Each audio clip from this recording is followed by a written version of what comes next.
Coding was first introduced to me by my swimming coach, Miss Irene Hisham. She was the one who was explaining about coding to my parents and recommended Qt Kids to them to enroll me to start my coding journey. My dad, who was very keen with her explanation, came home and talked to me about it.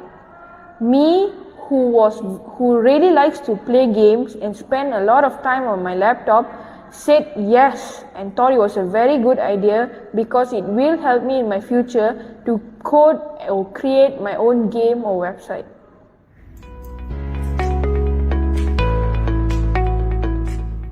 My favorite part about coding is when I get to test the project I have made so I can see it's either successful or unsuccessful. And if it's unsuccessful, I could improve my troubleshooting skill too. Yeah, I will use it for my future career maybe so I can be really good at coding, then most country or university want to accept me as their coder, or maybe I can help people edit their photos or code new games and post it on the app store, and then people will like my game and I'll become more popular.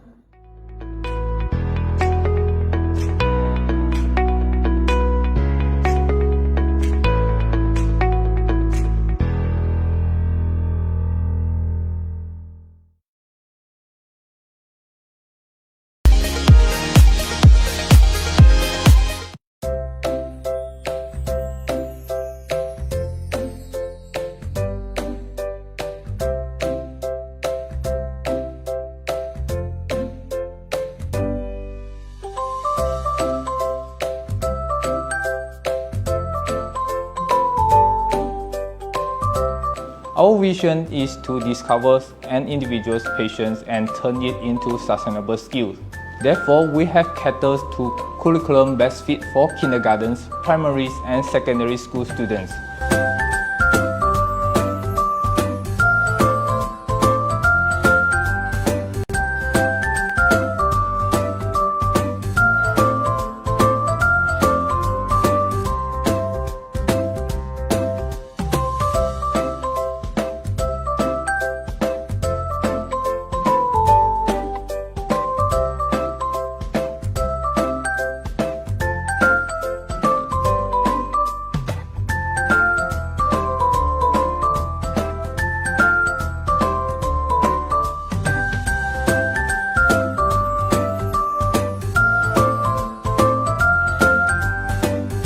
We shall learn and master future-ready skills such as artificial intelligence, robotics, coding, 3D modeling, and so on.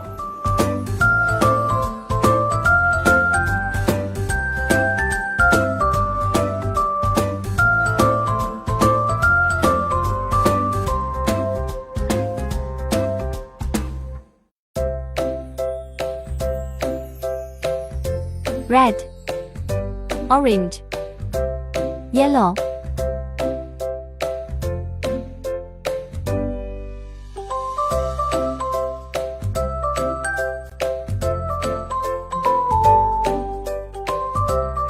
In future, most of the job will be replaced by robots, machines, and software. Here comes questions. Will robots take over humans? Definitely no. But we must undergo a transformation, reshape education, and reform ourselves.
We foster the unique individualities and self-assurance of each student, equipping them to take on the world with our Genius Tech philosophy, one patient's infinite futures.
Welcome back, ladies and gentlemen. Good morning. Beautiful Sunday today in Kuala Lumpur, and I hope the weather in Sabah, Sarawak, as well as Wilayah Persekutuan Labuan is doing great. We have a very special guest today from across the causeway. He is based in Singapore. He has been with us throughout the journey of the My Digital Maker, and we will get into that story in a short bit. But first of all, please, I would love to welcome Vincent Kok into our session today. Welcome, Vincent. How are you? Hi, thanks, Andrew. I'm fine. Yeah, thanks for having me in this show. Yeah.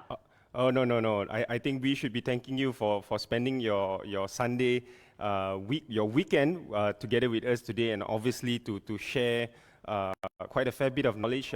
We know you are a journeyman in terms of being in the maker space, especially in digital making as well. So we would love to get this conversation started.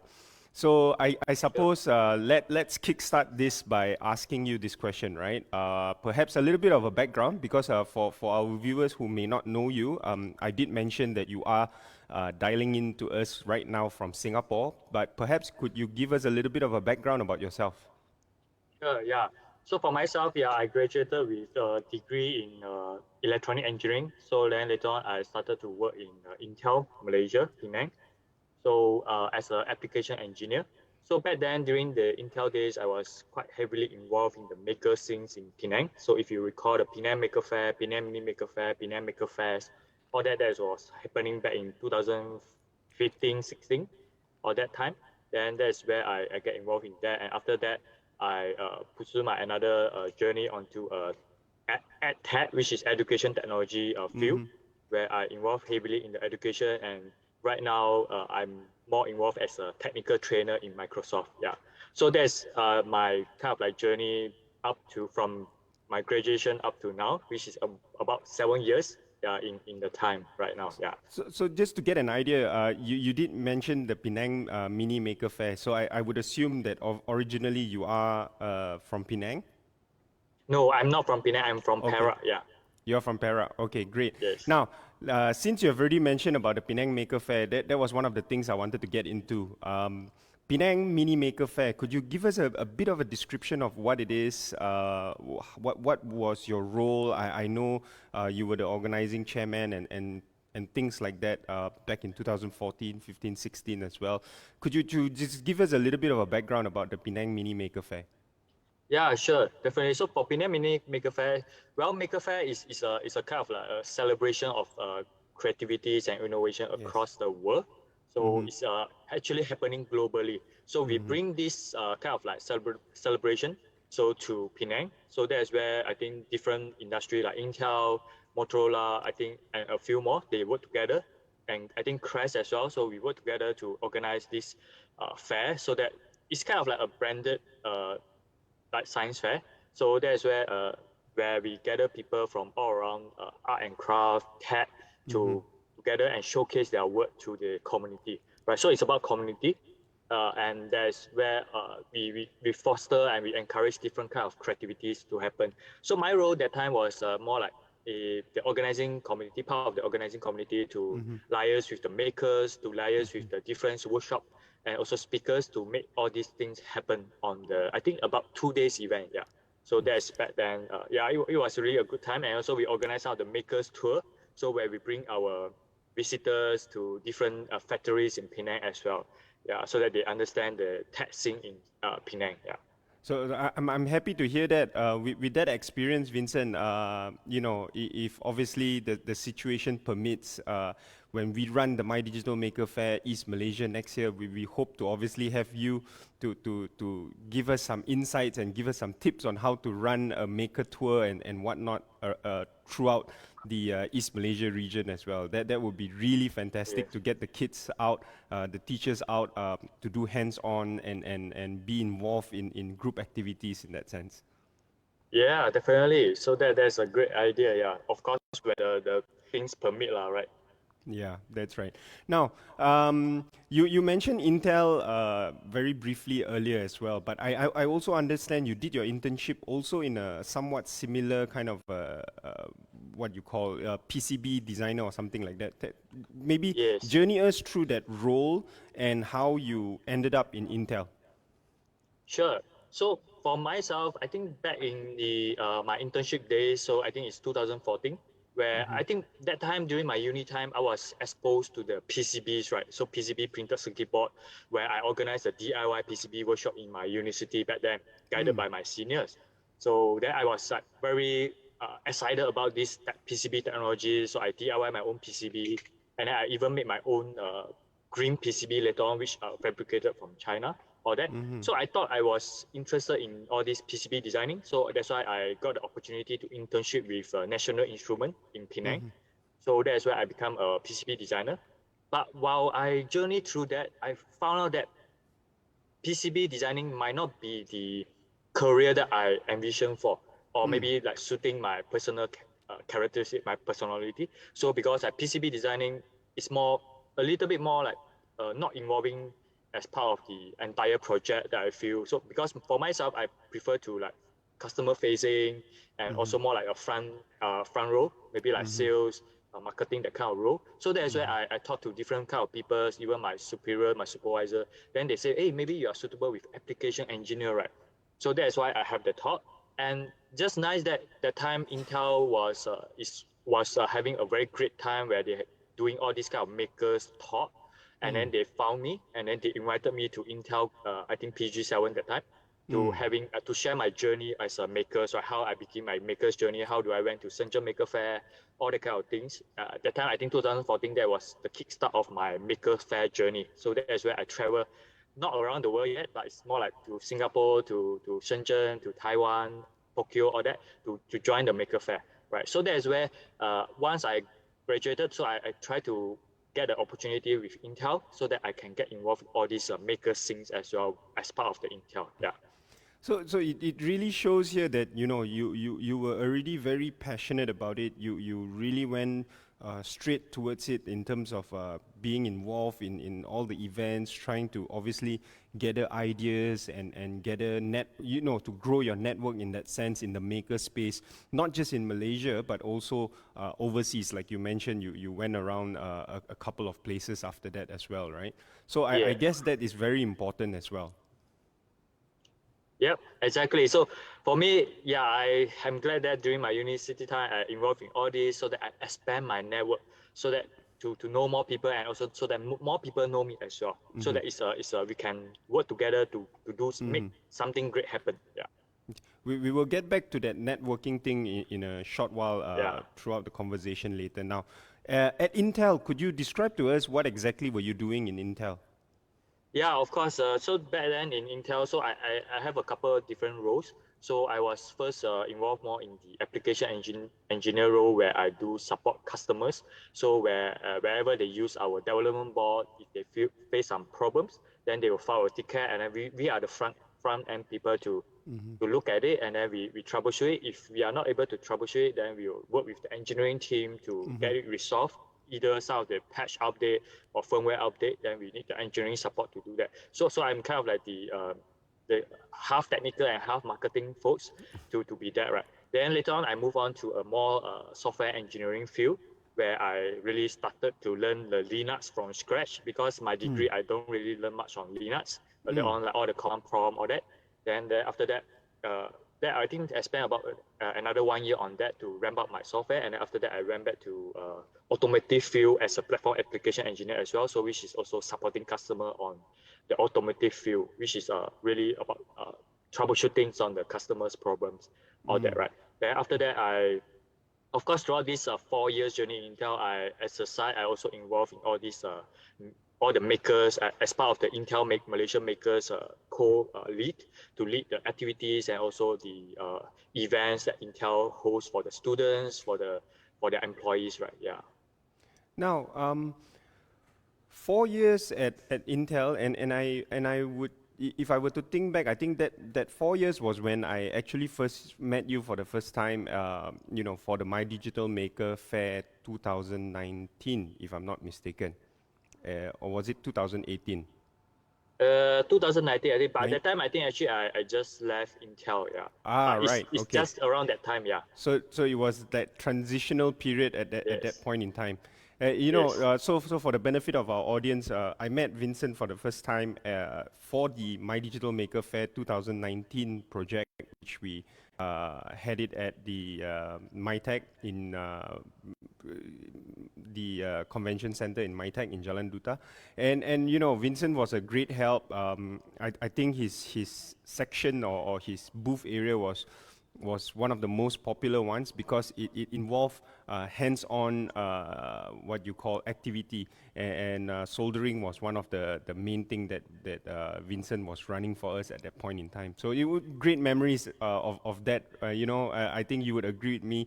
We had 20,000 people over the weekend. The kids enjoyed themselves. We had a lot of pictures of parents doing that activity together with their kids as well. So I think STEM in general really brings not just the students together, but also the teachers together, as well as the family together in that sense, and get on a very, very beneficial kind of an activity. I'm sure you would agree with me. Yeah. So right after Intel, obviously, we just mentioned about the transition period, and what happened after that was that you joined a startup that was based in Singapore, UBTech, which is a AI and robotics focused kind of educational do I call it a solution, or you know, perhaps give us a little bit of a background on your work then with this startup. Sure. So I think after the Intel days, so I decided to move on to a more education focused role, which by then I'm the sorry. No, sorry, go ahead. So then I'm more on the education technology role. So as a product manager for the company. So basically what I was doing is more on the so it's like if you know Lego, right? So it's actually it's a competitor of Lego for that kind of product. So it's like another alternative for that, but it's more focused on AI robotics. So that is where I was involved in understanding the products and helping the companies to build the market for this product, right? So it's more like to sell to the influence the market on, hey, you should use this to use as part of your students' learning, all that kind of things. And then we have a whole base of curriculum that you can use. You can customize it. Like I train you so that you can train the students, the kind of roles, right? Then slowly, at the first, I was doing more on the product side and doing all this curriculum and then product understanding. And after that, I think probably after 1 year plus, I got the opportunity to be involved in more sales role to really talk to the customers on this, to get their requirements and also to understand their requirements and then propose different kind of solutions and events, right? So that they can understand our products and then eventually making some sales for the product, yeah. So that was what I involved in back then. So I work with the schools. Sometimes I also work with some hospitals as well. They wanted to use robot as part of their body, all that. Yeah. So like because the robots can dance, all that, so they can like as a therapy body for Right. the old folks. Yeah. Interesting. And is this a Singapore company or are they from elsewhere? Okay, so the thing is, it's a Singapore-based company, a startup, Okay. but then they are the distributor of the UBTech Robotics. So UBTech Robotics is the the company that is based in Shenzhen. So we are the one that selling, which is their main distributor in the Singapore region. Yeah. Now, after UBTech, then I would presume what did you transition into? You mean after UBTech? Yes. Yeah, of course, after UBTech, then as part of my own upskilling and learning journey, so I'm really keen on staying on top of the technology. So that's where I've been looking on, being active on my LinkedIn. That is where I found some opportunity to upskilling for free, right? Free resources. The only thing not free is my time. So that's why I saw some of the things like you can upskill in the cloud domain, Azure fundamentals, all that for free. So that's why I decided to sign it up as well. That's where I started to learn about Azure Cloud, all that. And then, of course, then back then, early of this year, I found the opportunity as a technical trainer. So I went through the journey, and that's where right now I'm the technical trainer for Microsoft. Yeah. Right. So I caught a word that you mentioned earlier, right? Free resources. Now, the internet today is full of free resources, and I think you are a great example because I've been following your journey. Obviously, you are a great example of how you leverage on those free resources and get yourself upskill yourself, in some instances relearn some of the things that you thought you already knew. And of course, technology, like we always say, right? We may think the technology is new today, but tomorrow it may be obsolete already. So there is that constant need to be learning and upskilling, and I think it's also very important in the tech world in that sense, correct? Yes. Yeah. That's the Now, lifelong journey, I would say. Yeah. sorry, can you say that again? Lifelong journey. Yeah. Learning is a lifelong. Yes, I totally agree with your statement there, Vincent. Now, obviously, that transition before you joined Microsoft, you did mention that you took that time to really look at what are the things that you need to learn and upskill yourself, and you obviously, I think, in a way, used LinkedIn very you know, to a certain extent, you made full use of LinkedIn. Can you explain to us a little bit about that as well? Yeah, of course. So I think back then, maybe 1 year ago, 1 year plus ago, I wasn't too active on LinkedIn. So I kind of not sure how did I really get into LinkedIn once again. But I of course I follow yourself and Andrew like and also some others. And I see you all keep on creating content and all that kind of things. So perhaps maybe just literally one day I thought like yeah I should be also kind of active on LinkedIn so that to meet different kind of people to be more uh, expanding my network, all that kind of things. I also learning, growing myself more professionally, right? So instead of just on Facebook or Instagram, so but it's I mean all these platforms they have their own unique point. So for myself, LinkedIn, so I started to active LinkedIn back in April last year, and then I slowly really like kind of like addicted to it, enjoy it. So because I get to share what I'm doing, and also I also can hear from what others are doing so that slowly from there I then be more active in there and then uh, learning more so that I can grow more professionally in terms of my knowledge and experience, right? Yeah, so LinkedIn has really helped me a lot to get a lot of the opportunities that I never thought I would have. So in terms of like being a community evangelism for some companies or maybe for some of my own book reviewing opportunities, all that kind of things. And also, of course, even like getting into Microsoft, right? So LinkedIn has helped me a lot. Now, you use the word professional development, career development a few times in that explanation earlier. Now, yes, there is that passion to be in that space, in the tech space, in the maker space. You went out and network a lot by attending events, exposing yourself to what others are doing out there as well. Then you took that initiative to upskill, relearn.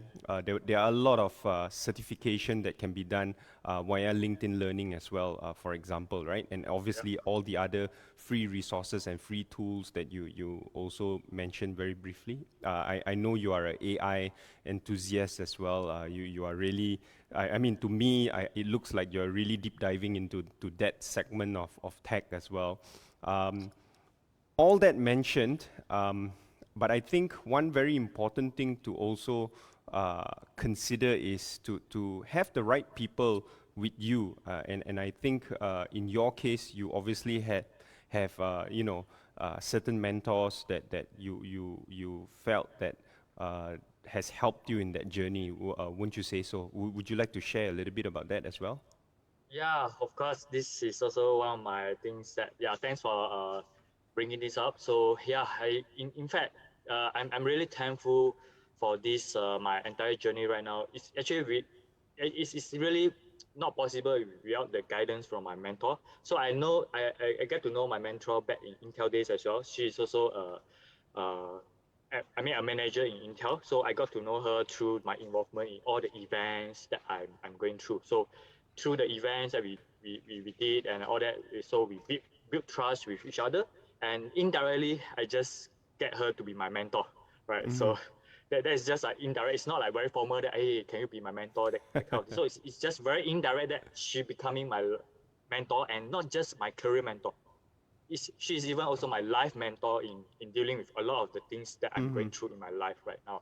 Yeah, so that is where she started to tell me, hey Vincent, yeah, she understand. I told her I spent a lot of time with her, and then she told me that, hey Vincent, yeah, I understand your current stage, but yeah, you wanted to learn Python, you wanted to learn all these programming language. It's very exciting, right? But trust me, this is not your strength, based on what I understand so far from I mean for all my stories to her. So that's where she I still remember that she told me that, Vincent, you should focus on your strength instead of your weakness, right? So that's where I started to think about my strength. What are my strengths? Like maybe networking, to know more people, bring more values to people around me, and then like coordinating events and all these kind of things, and stay on top of the tech and then share with people, right? So that is where I slowly, I think of course all this not done within just 1 day or 2 days, right? Yep. So this I think it's a progress where I slowly, it's not that 1 day, 2 day I know what I want, right?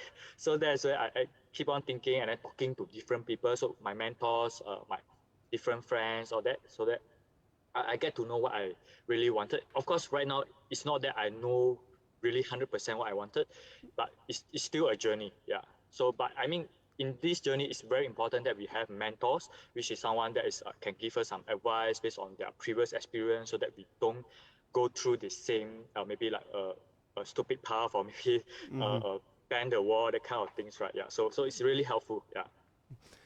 I think the right thing to say here is that you obviously need someone to always keep you in check as well. Yes. Well, our parents keep us in check, obviously, but you know, in this instance, when it comes to career, sometimes it's also great to have someone from the industry, or if not, you know, at a level or at a stage where they are good enough to impart wisdom in that sense. So I totally agree with you. Mentors are definitely very important. Now, when you got all that thing going in terms of learning and upskilling and whatnot, how did that Microsoft opportunity came about?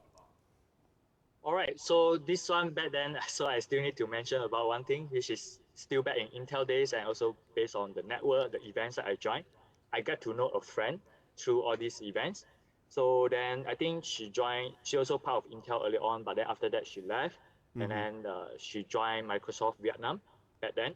Right now also, so then we keep in touch definitely. So sometimes, because she is also very interested with all this STEM, so we are kind of like a like-minded friends. So that's why sometimes I also send her some of the learn to solder kit, so that she also did it as well. So that she also wanted to see how she can contribute to the community at Vietnam, right? So that's why we keep in touch, and wherever this opportunity surfaced, when I saw this, then I discussed with her, and then she was able to refer me, and even talk directly to the hiring manager, so that to have a look at my resumes and all that. So, and that is where I think it helped me a lot to get the opportunity for the interviews, right?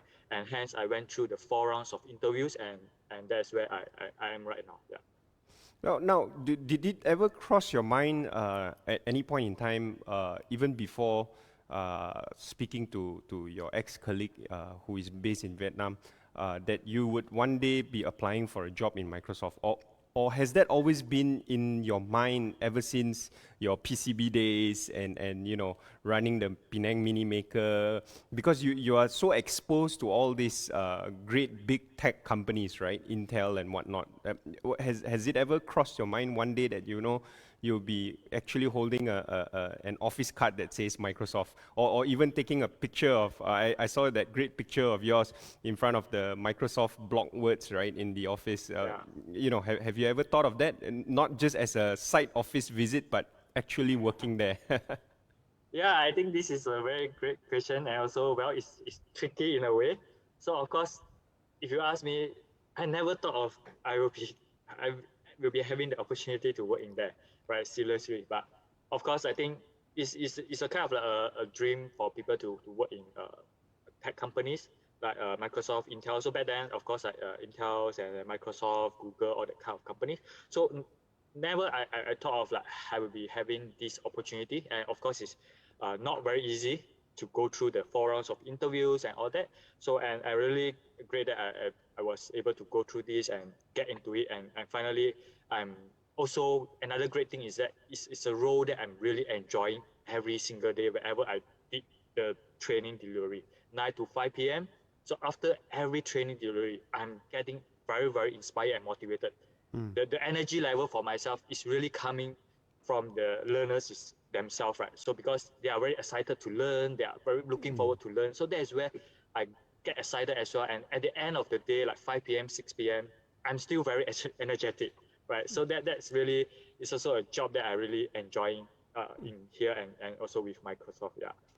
I think that's very important. You brought up a very good point, right? For us to also do well in our job, we need to first enjoy the job, right? So you wake up in the morning, you look forward to going to work, and you know, in your case, even after 6 p.m., you're still very energized, full of zest, and you know, wanting to learn more, and obviously you feel absolutely inspired, and that tells a lot about the culture of Microsoft, I believe.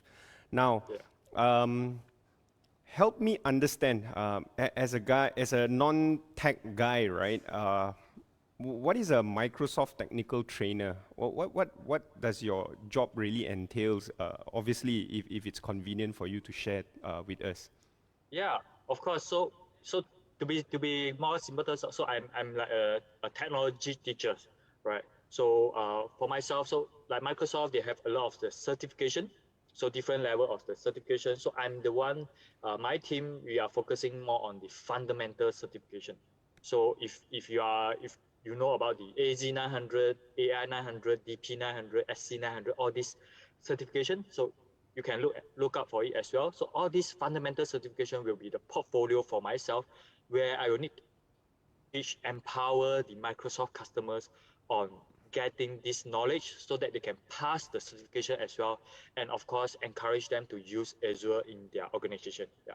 So that's basically what I'm doing every day in Microsoft, where if there's non-delivery day, I will be doing my preparation. That means I keep on learning and learning, preparing for my Wow. next course or preparing for my others things that in Microsoft, so that I can deliver more values to my learners. Yeah. So that's Wow. basically sum up the role that I am in Microsoft. Yeah. Is that a big team that is similar to what you're doing at Microsoft? Yeah, so we had something called like a worldwide learning. So, but I think they should be changing the name soon. But it's somehow like a worldwide learning team. So we do have this team in Microsoft, and it's actually we for my team we are just fundamentals, but there's other trainers that's focused on advanced role-based certification, because we have like 1-star certification, 2-star certification, and expert certification, right? So we do have different team that is focusing on training all these certification as well. Yeah. Right. Okay, now I'm going to dial it back a little bit. You mentioned a number of times earlier, you went through that 4 stages of interview at Microsoft. Yeah. I'm not going to ask you what are the questions they ask you or anything like that. But I suppose, for our listeners that for our viewers that are listening in, even for the teachers and parents' benefit as well, right? I suppose when you walk into an interview with a tech company especially, what are the number of things to keep in mind? I understand that you have that few phases of things that you need to do prior to the interview, during the interview, and even after the interview. I've watched your interview with the Microsoft principal as well, and you laid out that thing very nicely in terms of that few stages.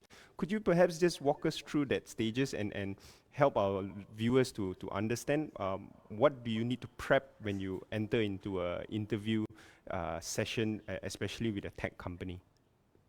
Yeah, of course. Yeah, let me just initially I had the slides, but I didn't do it today. But I will just share based on my real experience, what I went through. So whenever I first got the interview opportunity, what I really do first is, of course, they have a lot of links in Microsoft website, the interviews, they will say how to prepare for a virtual interviews, understand their culture, mission, and mission, all that.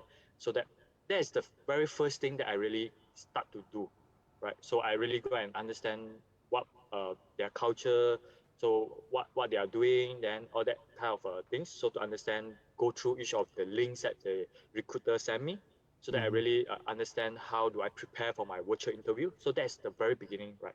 So of course, later then, I also use the linking as well. So I connected to maybe the team members of the team, or maybe some of the employees in the Microsoft that have similar job function. Of course, I did not know the real organization chart or so on that, but I just randomly search on the linking, and then I make connection with them, and then of course I learn from them as well. Like what do they really do? What are the challenges that they face?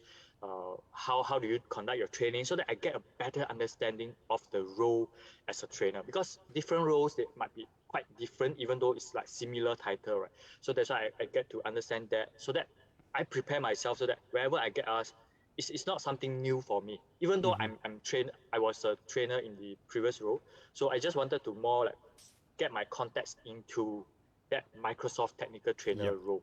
So that's why I spent some time on that. And of course, I also prepare for my technical interviews or the presentation interviews. So I had a presentation interview as well because as a trainer, I need to present.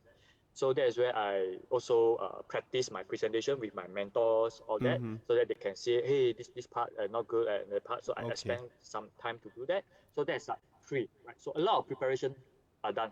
And all these interview I think it's initially 3 phases where I think there's a presentation, then technical and language. So that is where I prepare accordingly, and it's not too far away. So that's why I got to prepare that. Then during the interview stage, I think the thing is that, of course, first make sure all my setup are good, all my webcam, all my other things are good, and of course internet speed, all that. And then that during that day also, I'm get myself like relaxed, definitely too, right? Relax so that I'm not seems to be nervous. So just doing my best. So like during the presentation interview, so I just trying to present my best, right? So to how do I present as a normal? And the one things that I really wanted to highlight is during the presentation is just be yourself, right? Just be the true self of yourself. Don't like say something that you can't do or whatever, because that shows dishonest of yourself, right? So just be yourself and just wherever they answer, and it's okay to say you don't know. That's the thing that I learned. It's okay to say you don't know, but instead of just say you don't know, you provide the like suggestion. How are you able to overcome the thing that you don't know? Because in Microsoft, their spirit is about growth mindset, which is like you can learn it all, but not know it all. We can't know everything, but we can learn everything that we wanted to learn, right? So that's the things that it's okay to say you don't know. Don't feel bad about it, right? So, and then after the interview, this is a very great tips that I received a lot from my friends and also even my all the HR. They say, please remember to send a thank you note to the interviewer, either via linking or email. So I remember the first one, I didn't get her linking. I didn't have an email as well. What I really did is I just searched on internet. I found the email. I think this is the email that is the person. Then I just send it over to her, and she replied me as well, right? Saying, yeah, going all that. So because this is very important, so that it creates an impression for the interviewer that yes, you take this seriously, right? Because you enjoy the process, all that, and that's really important. Yeah, I feel that makes a difference as well in my interview process. Yeah. Fantastic tips there, Vincent. So if I may just recap and summarize a little bit, hopefully I can remember all the things that you mentioned, is that number 1 is obviously preparedness. I think a lot of people today, when they step into an interview or they attend a video call interview and whatnot, being prepared is something that is truly lacking. So being very, very prepared for the interview is a good thing, obviously. Then we talk about things like what you mentioned earlier as well, preparedness. You mentioned about growth mindset and stuff like that, right? So it's always about thinking how you can grow in that role. So it's not just so much, oh, this is my job description, this is what I'm going to do, and that's about it, right? So you kind of show a different side to you as well, but obviously the side where you are your genuine self. I love the thing that you mentioned. If you don't know it all, but you can learn it all, because learning is available everywhere. We do live in a digital world today where everything is pretty much at your fingertips. People like to say, ask Google if you don't know.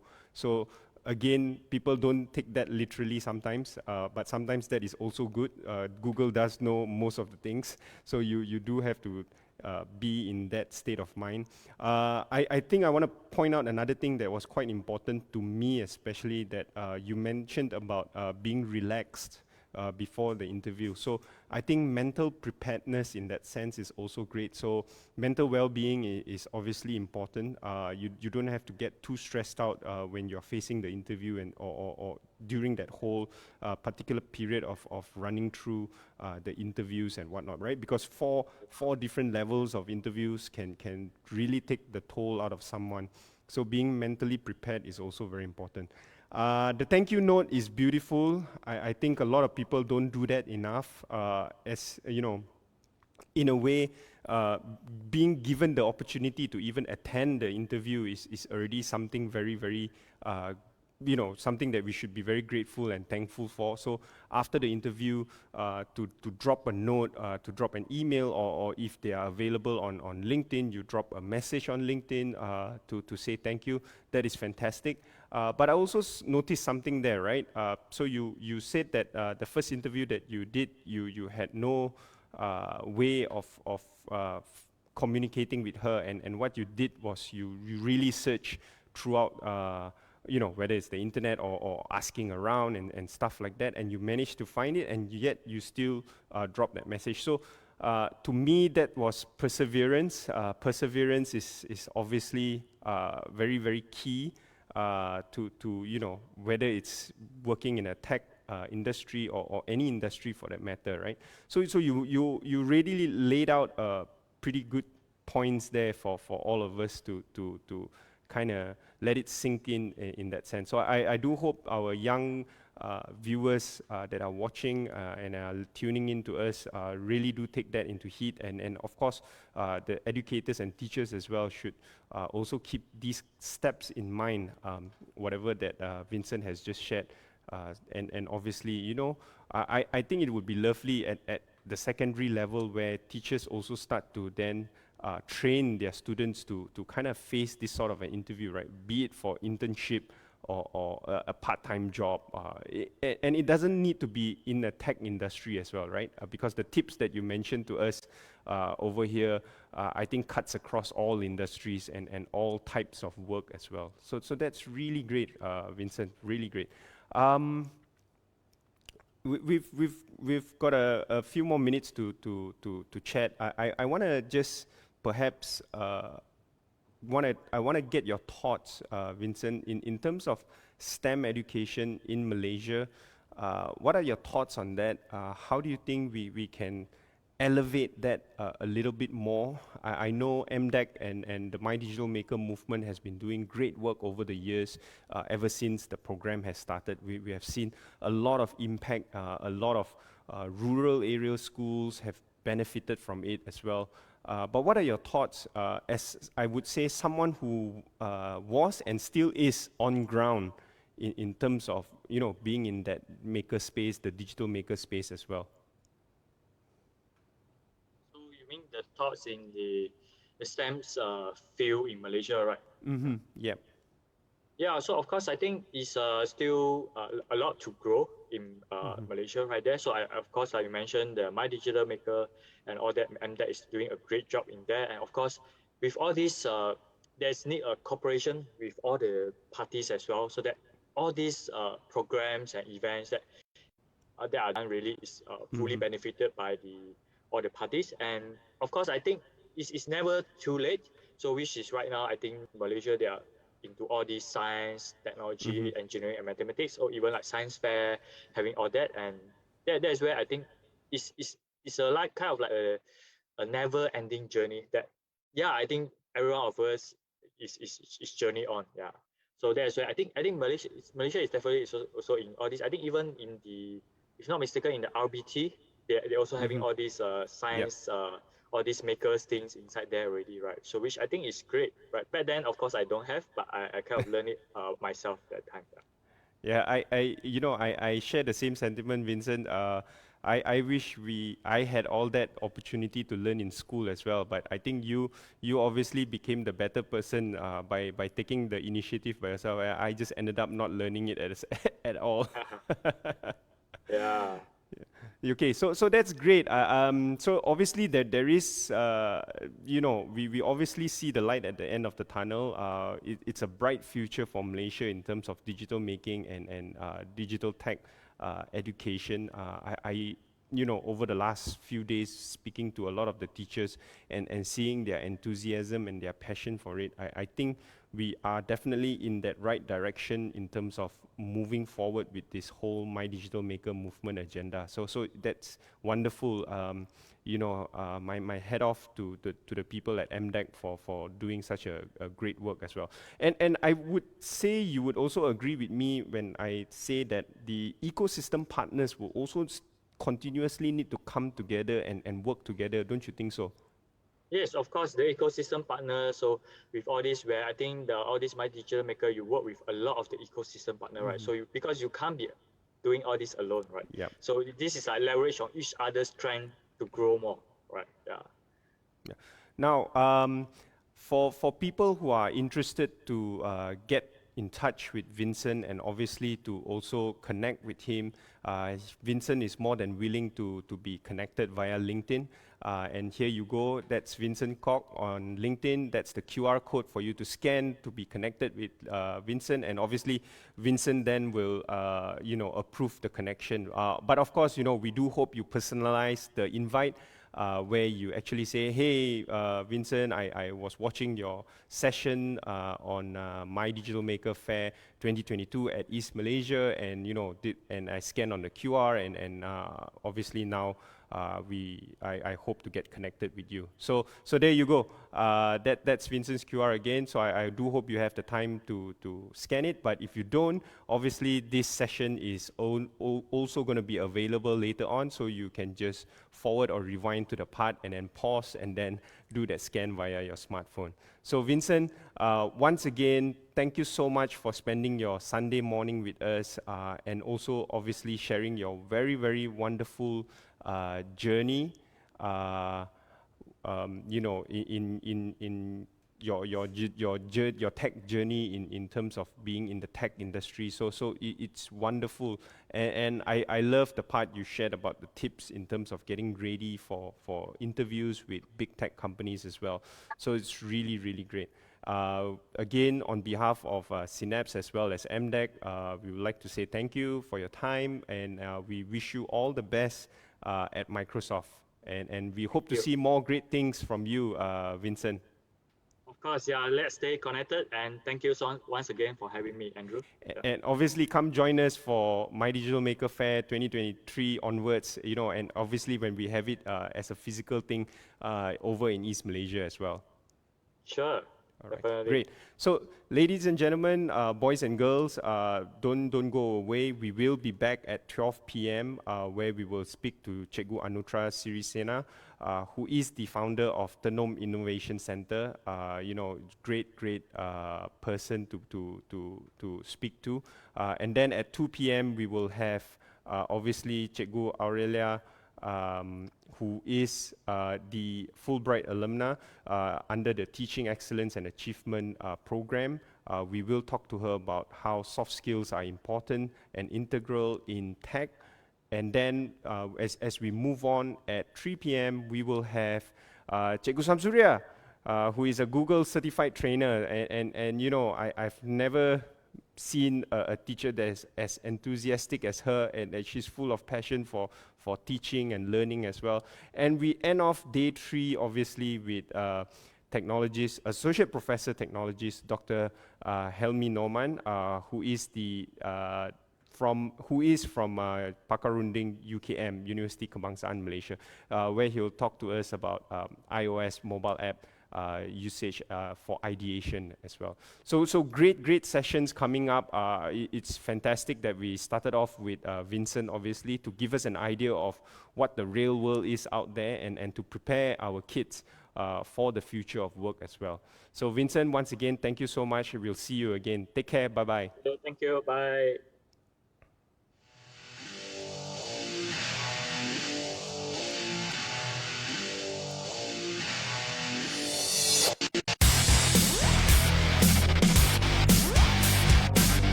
saya perlukan anda untuk memberikan perhatian yang sepenuhnya untuk 1 saat. Dalam 1 saat tersebut, perkara-perkara berikut sudah pun berlaku dalam internet. 41.6 juta mesej telah dihantar melalui Facebook dan WhatsApp. Jumlah kandungan video baru yang dibuat naik ke dalam YouTube adalah selama 300 minit. 3.8 juta orang menggunakan Google untuk mencari maklumat. Manusia telah menambahkan 13 terabyte data ke dalam internet. Hello world, saya Alina dan ini adalah siri video Asas Pangkalan Data. Saban hari, data bertambah penting dalam kehidupan seharian kita.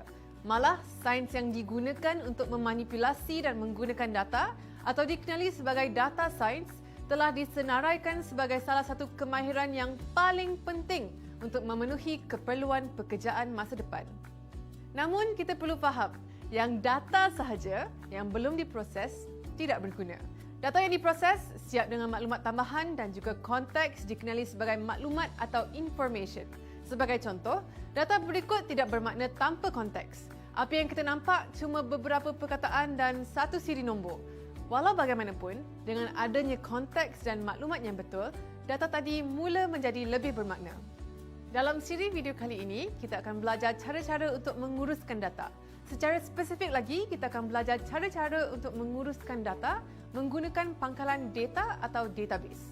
Data perlu disimpan di sesuatu tempat dan diuruskan dengan cekap. Pada zaman sebelum teknologi data, kita tidak menggunakan sistem atas talian tetapi dengan menggunakan pen dan kertas. Tahukah anda dalam hospital, terdapat terlampau banyak rekod perubatan di hospital sampai mereka perlu mengupah sekumpulan pegawai rekod perubatan yang tugasnya khas untuk menguruskan jumlah data yang besar secara manual. Pada zaman moden, pangkalan data telah berkembang dari rekod kertas ke versi digital. Sistem pangkalan data merupakan sesuatu yang sangat penting dalam banyak perkara yang kita perlu lakukan dalam kehidupan seharian. Sebagai contoh, apabila anda mengakses sistem SAPS di atas talian, anda sedang berinteraksi dengan pangkalan data pusat rekod murid seluruh negara. Perkara yang sama berlaku apabila anda sedang mencari kesalahan lalu lintas pada laman WILAC, rangkaian interaksi laman elektronik kerajaan, ataupun mencari maklumat mengundi di laman web Suruhanjaya Pilihan Raya. Seperti yang kita nampak, pangkalan data elektronik mempunyai banyak kelebihan berbanding dengan sistem pemfailan kertas. Pangkalan data elektronik adalah lebih cekap, lebih cepat, mesra pengguna, selamat dan banyak lagi. DBMS atau Database Management System adalah sistem berstruktur untuk menguruskan maklumat dalam pangkalan data. Terdapat banyak bentuk pangkalan data seperti hierarki, berorientasikan objek, rangkaian dan hubungan. Untuk tujuan siri video ini, kita akan memberikan lebih fokus kepada penggunaan pangkalan data hubungan. Pangkalan data hubungan adalah salah satu sistem pangkalan data yang paling biasa digunakan dalam dunia pekerjaan. Ia mudah dibina, mudah digunakan dan mudah dikendalikan berbanding dengan sistem-sistem yang lain. Dalam pangkalan data hubungan, data disusun dalam jadual baris dan lajur. Setiap jadual mewakili entiti dari jenis yang sama dan menyimpan atribut berbeza yang menggambarkan atribut entiti tersebut. Sama seperti bagaimana algoritma pengaturcaraan boleh diwakili oleh carta alih, reka bentuk pangkalan data hubungan juga boleh diwakili oleh carta hubungan entiti atau dikenali sebagai Entity Relational Diagram, ERD. Kita menggunakan segi empat tepat untuk mewakili entiti dan bujur untuk mewakili atributnya. ERD ini boleh diwakili dalam bentuk jadual dalam pangkalan data hubungan. Dalam bentuk jadual ini, setiap entiti diwakili dengan satu jadual. Atribut entiti akan memenuhi bahagian lajur yang dikenali sebagai medan dalam pangkalan data hubungan. Setiap baris dalam jadual mewakili rekod entiti. Contohnya dalam sesuatu jadual entiti murid, data murid yang berlainan disimpan dalam baris yang berlainan. Terdapat ribuan bahkan jutaan rekod dalam setiap jadual. Kita perlu mempunyai cara untuk mengenal pasti setiap rekod. Dalam setiap entiti, salah satu sifat akan dijadikan kunci primer. Kunci primer yang dipilih adalah atribut unik dalam setiap rekod. Ia hanya akan muncul sekali sahaja. Dalam contoh ini, walaupun nama mungkin kelihatan seperti pilihan yang baik untuk kunci utama, tetapi secara realistiknya, nama tidak sesuai untuk digunakan. Sebagai contoh, dalam suatu pangkalan data yang mempunyai 1 juta pengguna, pasti terdapat beberapa nama, Lim Wai-Kit atau Ali bin Muhammad. Oleh itu, nama bukanlah kunci yang unik untuk mengenal pasti rekod tersebut. Di sini kita menggunakan nombor pendaftaran murid sebagai kunci primer. Sepatutnya nombor pendaftaran murid adalah unik untuk setiap murid. Ini juga sebab mengapa nombor kad pengenalan untuk setiap rakyat Malaysia adalah unik. Tiada dua orang yang mempunyai nombor kad pengenalan yang sama di Malaysia. Dalam pangkalan data kerajaan, nombor kad pengenalan kita adalah kunci primer untuk merujuk kepada rekod kita. Di dalam ERD, kunci primer akan digariskan. Dalam pangkalan data hubungan, entiti berinteraksi di antara satu sama lain atau dengan kata lain, mereka berkaitan dengan satu sama lain melalui suatu hubungan. Hubungan diwakili oleh bentuk belian dalam ERD. Sebagai contoh, murid boleh mengambil sebuah subjek. Ini juga merupakan sebab mengapa di sekolah setiap mata pelajaran mempunyai kod uniknya sendiri. Misalnya 3770/1 untuk subjek sains komputer. Di dunia sebenar, calon SPM dikenal pasti dengan nombor giliran mereka sebagai kunci utama dan kunci ini akan dikaitkan dengan kunci utama entiti lain seperti kod subjek kepada entiti calon SPM. Jadi dalam jadual kita, kod subjek akan muncul di jadual entiti murid. Apabila kunci utama muncul sebagai sifat untuk entiti lain, ini dikenali sebagai kunci asing atau foreign key. Jom kita imbas kembali apa yang telah kita belajar hari ini. Yang pertama, kita belajar mengenai kelebihan sistem pengurusan pangkalan data elektronik. Yang kedua, kita belajar tentang pangkalan data hubungan dan bagaimana membuat carta hubungan entiti atau ERD. Untuk siri video ini, kami akan cuba membina sebuah sistem maklumat sekolah, SIS. Bolehkah anda memulakan projek ini dengan memikirkan tentang entiti apa yang terlibat untuk sistem maklumat sekolah dan atribut apa yang akan digunakan? Dalam video seterusnya, kita akan melihat dengan lebih mendalam reka bentuk pangkalan data dan belajar menggunakan DBMS yang sebenar.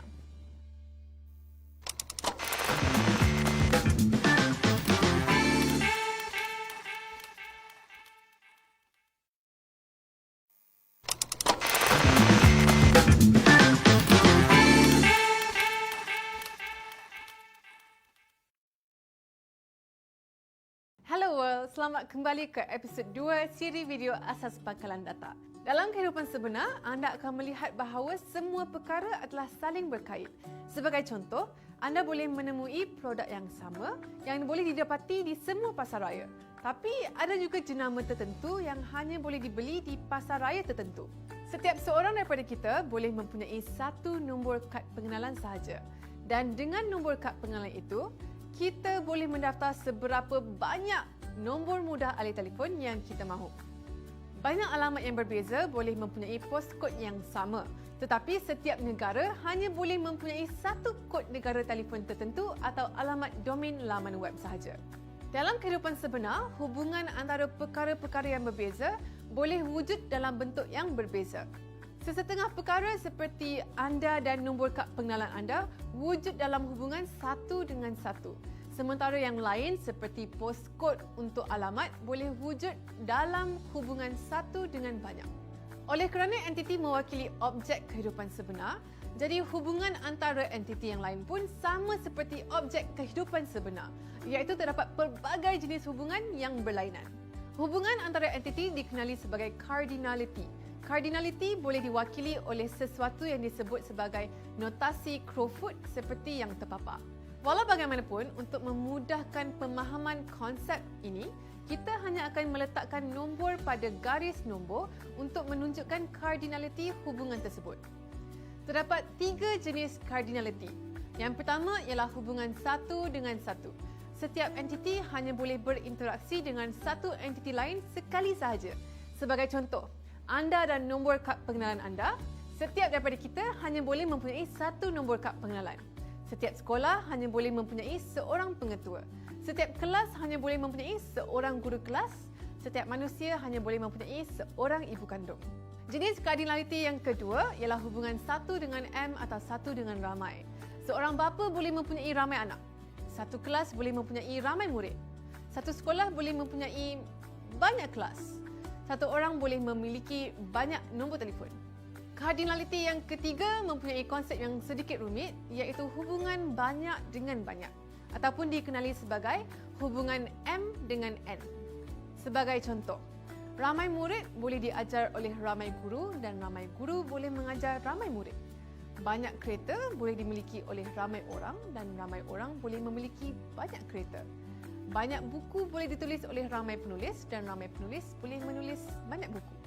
ERD yang lengkap perlu mempunyai cardinality, entity, attribute dan hubungannya. Terdapat 6 langkah untuk membina sebuah ERD. Jom kita cuba membina ERD untuk masalah berikut. Ini adalah pernyataan masalah yang perlu diselesaikan. Langkah pertama, kenal pasti entiti. Bagaimanakah kita tahu jika ada satu entiti dalam kenyataan tadi? Entiti biasanya melibatkan sekurang-kurangnya 2 atau lebih rekod. Di sini, entiti itu adalah jabatan, projek, pekerja dan penyelia. Langkah kedua, kenal pasti hubungan antara entiti. Kita boleh mengenal pasti perkara ini dengan meletakkan entiti dalam sebuah matriks dan cuba carikan hubungan antara entiti. Langkah tiga, kita dah pun mengenal pasti entiti dan hubungan. Sekarang kita boleh membina ERD yang mudah. Cuba kita buat bersama-sama. Langkah yang keempat, tentukan cardinality dan juga kunci primer untuk pernyataan masalah tadi dan tambahkannya kepada ERD yang telah dibina. Langkah kelima, cari semua atribut lain yang diperlukan dan masukkannya ke dalam ERD. Akhir sekali, periksa ERD anda dengan menggunakan pernyataan masalah tadi. Pastikan anda telah memasukkan semua maklumat ke dalam ERD anda. Mudah kan? Jadi, dalam video ini, kita sudah belajar tentang hubungan antara entiti dan cara membina ERD. Okey, jom kita cuba membina ERD untuk pernyataan masalah seterusnya. Ini adalah pernyataan masalah untuk SMK Arus. Bolehkah anda membuat ERD untuk pernyataan masalah ini? Apabila sudah selesai, gunakan ERD ini sebagai panduan untuk membina ERD pangkalan data sistem maklumat sekolah anda. Sehingga bertemu di video seterusnya, selamat mencuba!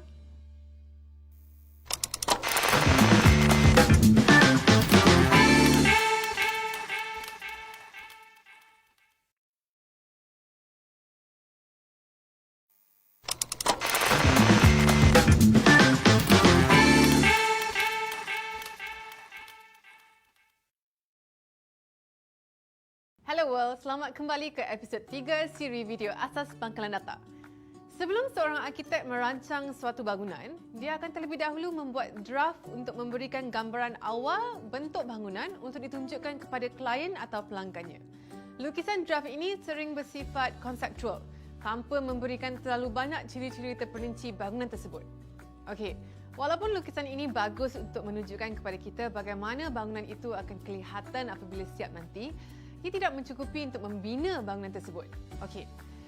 Dengan menggunakan lukisan ini, arkitek sudah mampu untuk membuat pelan tindakan seterusnya.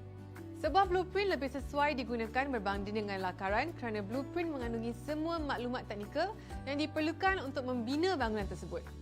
Begitu juga dalam reka bentuk pangkalan data.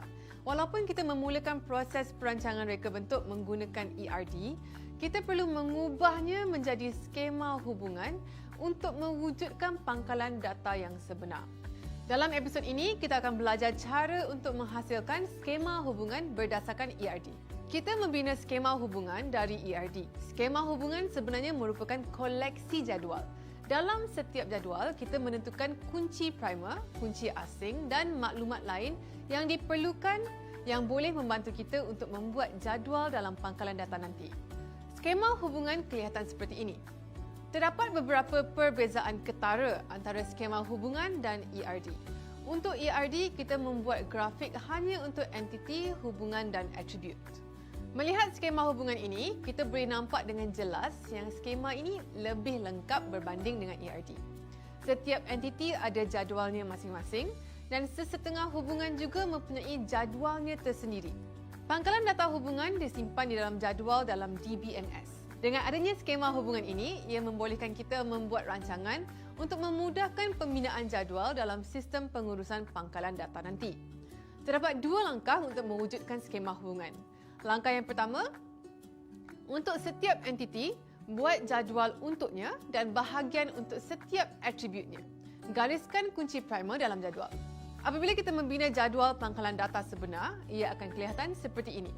Langkah 2 ialah untuk mewujudkan hubungan di antara entiti. Entiti dikaitkan dengan satu atau lebih kunci. Terdapat beberapa senario yang boleh kita lihat untuk mewakili hubungan dalam skema hubungan. Pewakilan tersebut bergantung dengan kardinaliti hubungan itu. Lihat hubungan yang ini. Satu pengetua menguruskan satu sekolah. Dalam hubungan satu dengan satu seperti ini, kunci primer dari salah satu entiti akan menjadi atribut entiti lain. Apabila ini berlaku, kunci primer dari entiti sekolah akan menjadi kunci asing di entiti pengetua. Letakkan garis putus-putus di bawah kunci asing. Kemana kunci asing dihubungkan tidak begitu penting. Dalam contoh ini, skema hubungan bagi kedua-dua A dan B adalah benar. Dalam hubungan kardinal 1 dengan M, kunci primer pada bahagian 1 dalam hubungan akan menjadi kunci asing di bahagian M. Dalam contoh ini, satu guru mengajar banyak subjek. Kita akan meletakkan kunci primer dari entiti guru iaitu nombor kad pengenalan guru menjadi kunci asing bagi entiti subjek. Dalam senario terakhir di mana kita lihat hubungan M dengan N, jadual baru yang dicipta mengandungi kunci primer pada kedua-dua bahagian M dan N. Lihat contoh ini. Ramai guru mengajar ramai murid. Terdapat kategori khas untuk hubungan M dengan N di mana atribut baru boleh muncul dari hubungan tersebut. Sebagai contoh, dalam ERD ini, ramai murid mengambil banyak subjek dan apabila mereka mengambil subjek-subjek ini, kita akan merekodkan markah yang diperoleh dalam peperiksaan sebagai satu lagi atribut hubungan tersebut. Apabila kita membuat jadual baru dengan kedua-dua kunci primer untuk hubungan M dan N, jadual baru ini akan mengandungi atribut baru iaitu markah. Sebagai latihan, jom kita cuba menukar ERD ini kepada skema hubungan. Langkah yang pertama, kenal pasti entiti dan buat jadual untuk setiap entiti tersebut. Di sini kita boleh mengeluarkan entiti subjek, murid, sekolah, pengetua dan guru dari ERD ke dalam jadual. Kemudian kita masukkan atribut yang bersesuaian dan gariskan kunci primer. Langkah 2. Tukar hubungan dalam ERD kepada skema hubungan. Berikut adalah semua hubungan dalam ERD dan setiap hubungan yang kita lihat akan dijadikan jadual baru. Yang pertama, mengajar kerana ramai guru mengajar ramai murid. Yang kedua, mengambil kerana ramai murid mengambil banyak mata pelajaran. Yang ketiga, mengajar kerana ramai guru mengajar banyak mata pelajaran. Kita akan mula membina atribut untuk hubungan yang tidak memerlukan jadual baru. Perhatikan bagaimana kita memasukkan atribut hubungan bilangan tahun berkhidmat dalam entiti guru. Akhir sekali, kita bina jadual baru untuk hubungan M dengan N. Jom kita rumuskan apa yang dipelajari dalam video ini. Yang pertama, kita telah belajar cara untuk menukarkan ERD ke skema hubungan. Ini adalah ERD untuk masalah kita tadi. Bolehkah anda mengubahnya menjadi skema hubungan? Anda juga boleh menggunakan masa ini untuk melihat ERD anda dan mengubahnya menjadi skema hubungan untuk kita gunakan dalam pelajaran seterusnya. Selamat mencuba!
Our vision is to discover an individual's passions and turn it into sustainable skills.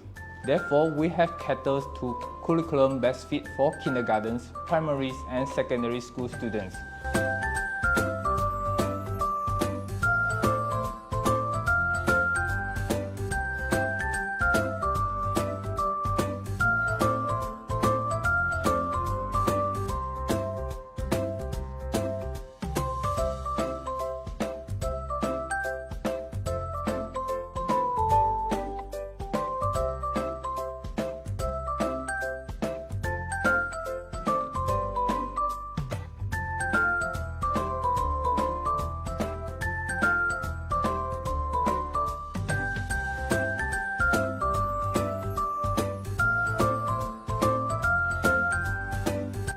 we shall learn and master future-ready skills such as artificial intelligence, robotics, coding, 3D modeling, and so on.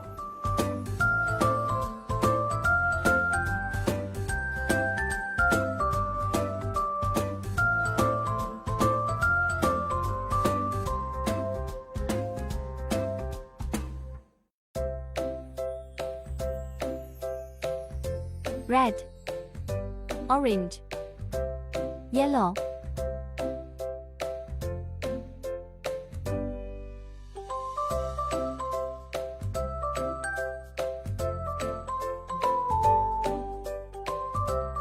In future, most of the job will be replaced by robots, machines, and software.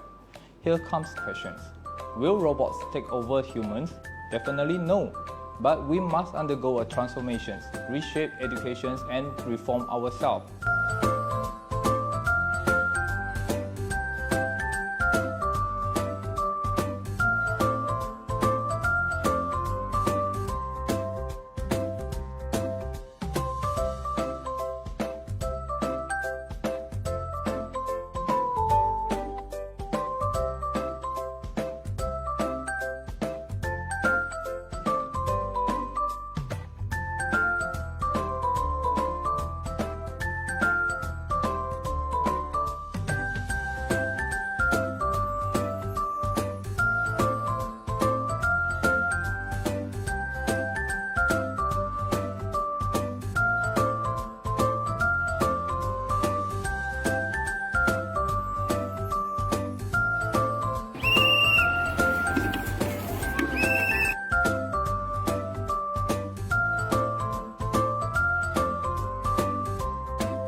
We foster the unique individualities and self-assurance of each student, equipping them to take on the world with our Genestet philosophy, one patient, infinite future.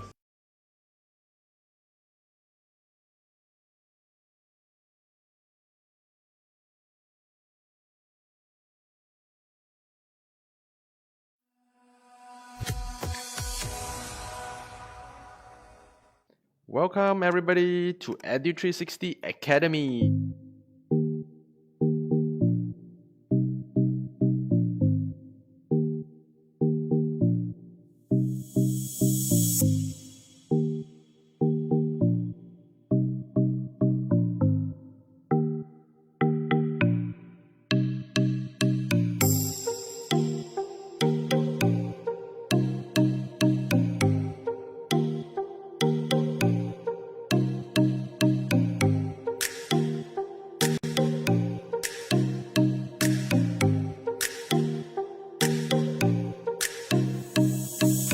Robotics makes me even more smarter than I need to know. Okay. It makes me know how to make other Lego things. I like robotics because it makes me smart and make me more study hard.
E@Robot Club is a one-stop STEAM robotics coding learning center in Malaysia. We provide robotics education to students from ages 6 to 16. We adopted Korea and use a robotics teaching module. It is carefully crafted to fit the students' needs in Malaysia. E@Robot Club is certified by Digital Maker Hub and My Digital Maker since 2018. Since 2018, our annual National Robotics Competition are recognized by the Ministry of Education, which is known as STEAM Cup Malaysia. Our headquarters is located at Emporis Kota Damansara. We provide a nurturing, stimulating, and safe environment for our students, facilitated with PC, equipment, 3D printing, and maker lab. As for today, we have more than 30 E@Robot Club learning centers throughout Malaysia. We educate our students not only through assembling robots, but we focus on practical use of mechanical parts, programming learning, and project management. We emphasize students' growth to ensure the technology we educate them could be beneficial and help them to achieve success in their future.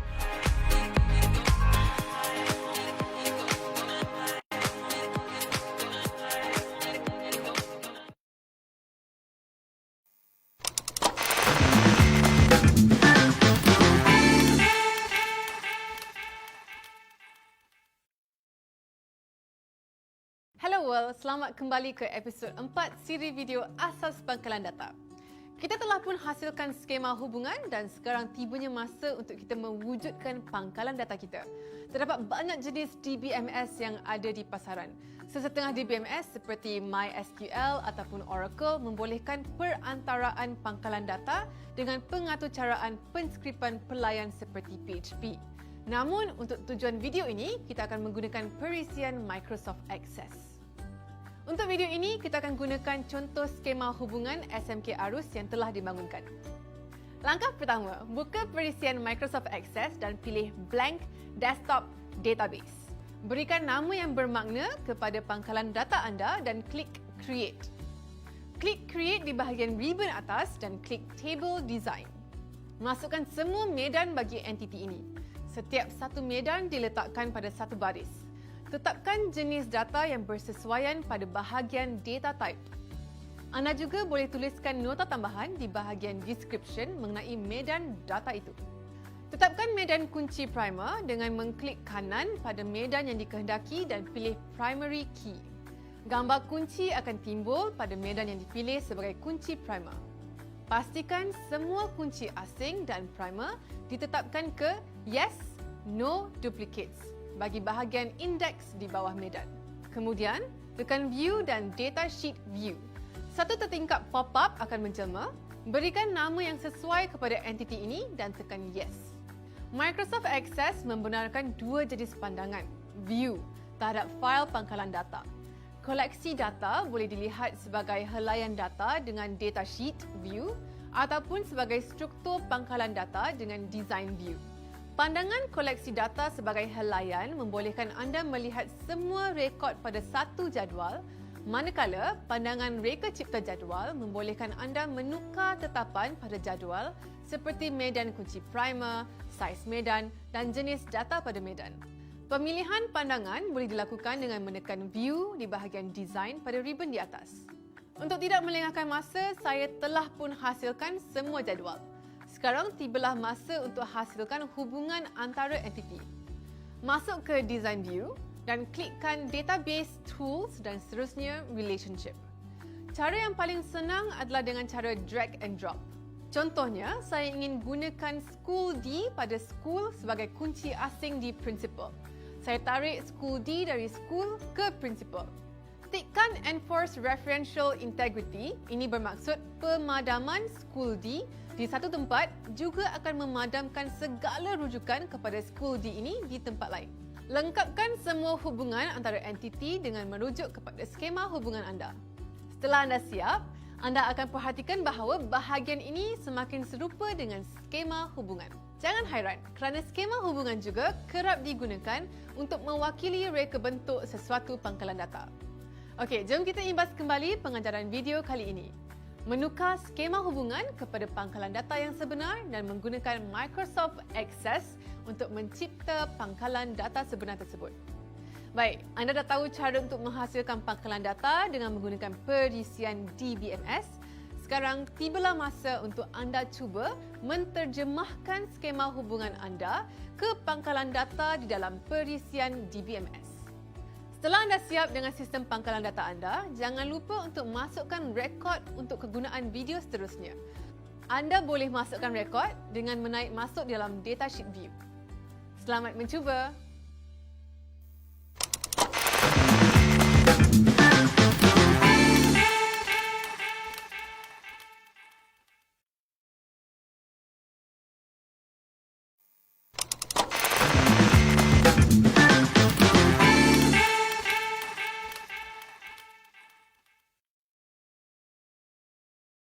Hello world, selamat kembali ke episod 5 siri video Asas Pangkalan Data. DBMS wujud untuk membantu kita mengurus data. Ini adalah antara operasi yang kerap kita lakukan dengan DBMS. Masukkan data, keluarkan data, padamkan data dan kemaskini data.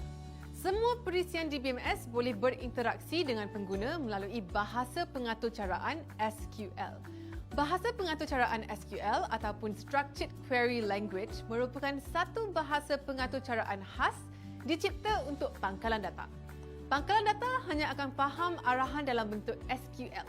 Jika ada laman web yang ditulis dengan PHP ingin berhubung dengan pangkalan data, PHP juga perlu gunakan sintaks SQL untuk berkomunikasi dengan pangkalan data tersebut. Untuk video ini, kita akan belajar kod SQL yang paling mudah, iaitu akses kepada data. Dalam SQL, akses data boleh dilaksanakan dengan kod arahan select. Dalam bentuk paling asas, sintaksnya begini. Select attribute 1, attribute 2 from nama jadual. Dalam sesuatu aturcara SQL, simbol ini mesti diletakkan pada penghujung aturcara untuk menyatakan aturcara tersebut telah habis ditulis. Mari kita cuba dengan pangkalan data kita. Tekan Query Design. Pilih jadual yang hendak diakses. Anda boleh pilih satu atau lebih dari satu jadual. Kemudian dalam View, tekan SQL View. Anda akan nampak aturcara SQL di sini. Untuk cubaan ini, kita akan akses semua rekod dalam student. Kita boleh guna simbol bintang untuk memberi maksud ke semuanya. Jadi, typekan select bintang from students. Ini bererti paparkan semua atribut untuk semua murid dari jadual students. Selepas itu, tekan Run. Anda akan nampak keputusan query anda dalam tertingkap Query 1. Cuba select Gender from Student. Anda akan nampak hanya laju gender atau jantina sahaja yang akan dipaparkan. Okey, jom kita cuba pernyataan SQL yang lain. Kali ini kita akan cuba pilih murid tertentu sahaja. Contoh sebelum ini, paparkan atribut dari semua murid. Tetapi realitinya, kadang-kadang kita mungkin perlu memilih subset daripada set data kita. Untuk tujuan itu, kita boleh gunakan select where. Sintaksnya begini. Select attribute 1, attribute 2 from nama jadual, where syarat yang perlu dipenuhi. Kita boleh cuba yang ini pula. Select student name from student, where gender equals F. Ini bermaksud pilih nama murid dari jadual student untuk merekod di mana gendernya sama dengan F. Dengan ini, kita boleh paparkan nama semua murid perempuan dalam sekolah. Kita juga boleh tambahkan logic operator di bahagian where. Contohnya, kita hendak dapatkan guru perempuan yang mempunyai 3 tahun pengalaman mengajar. Kita boleh dapatkan maklumat ini dengan aturcara berikut. Select teacher name from teacher, where years of service equals 2 and teacher gender equals F. Dalam kod ini, SQL akan memaparkan rekod yang memenuhi syarat logik kita. Selain operator logik AND, kita juga boleh gunakan logic operator OR, iaitu mencari rekod yang memenuhi salah satu syarat yang ditetapkan. Contohnya, dalam kod aturcara berikut. Select teacher name from teacher, where years of service equals 2 or teacher gender equals F. Perisian akan memaparkan rekod yang memenuhi syarat 2 tahun berkhidmat ataupun guru perempuan ataupun rekod yang memenuhi kedua-dua syarat. Kita juga boleh susunkan hasil query kita berdasarkan syarat yang ditetapkan. Bayangkan jika anda ingin mendapatkan data semua guru perempuan dan susunkan hasil query dengan urutan menaik. Kita boleh gunakan kod arahan berikut. Select attribute, from nama jadual, where syarat. Order by susunan ASC atau DSC. ASC bermaksud ascending, iaitu tertib menaik, manakala DSC bermaksud descending, iaitu tertib menurun. Typekan hasil query ini dalam Microsoft Access anda. Select teacher name, from teacher, where teacher gender equals F, order by years of service ASC. Atau cara ini akan memaparkan rekod nama guru dari jadual teacher di mana jantina guru itu adalah perempuan. Paparkan rekod mengikut jumlah tahun perkhidmatan mengikut tertib menaik. Okey, untuk video ini kita dah pun menjalankan query terhadap pangkalan data. Dengan ini, siri asas pangkalan data kita sudah tiba ke penghujung. Siri ini adalah untuk memberi pengenalan kepada konsep pangkalan data dan menggalakkan anda untuk memikirkan cara untuk mereka bentuk suatu pangkalan data. Pada penghujung siri, kita diperkenalkan dengan perisian DBMS, Microsoft Access dan juga bahasa pengaturcaraan SQL yang digunakan untuk berurusan dengan pangkalan data. Jika anda berminat, anda boleh cari di Google cara untuk menghasilkan aplikasi pangkalan data dengan menggunakan Microsoft Access. Terdapat pelbagai feature di Microsoft Access yang mudah tetapi amat berkuasa. Contohnya, mencipta borang memasukkan data, menghasilkan laporan, menghasilkan antarmuka mudah bagi interaksi dengan data dan sebagainya. Itu sahaja daripada saya dan saya berharap kita boleh berjumpa lagi pada siri video yang akan datang.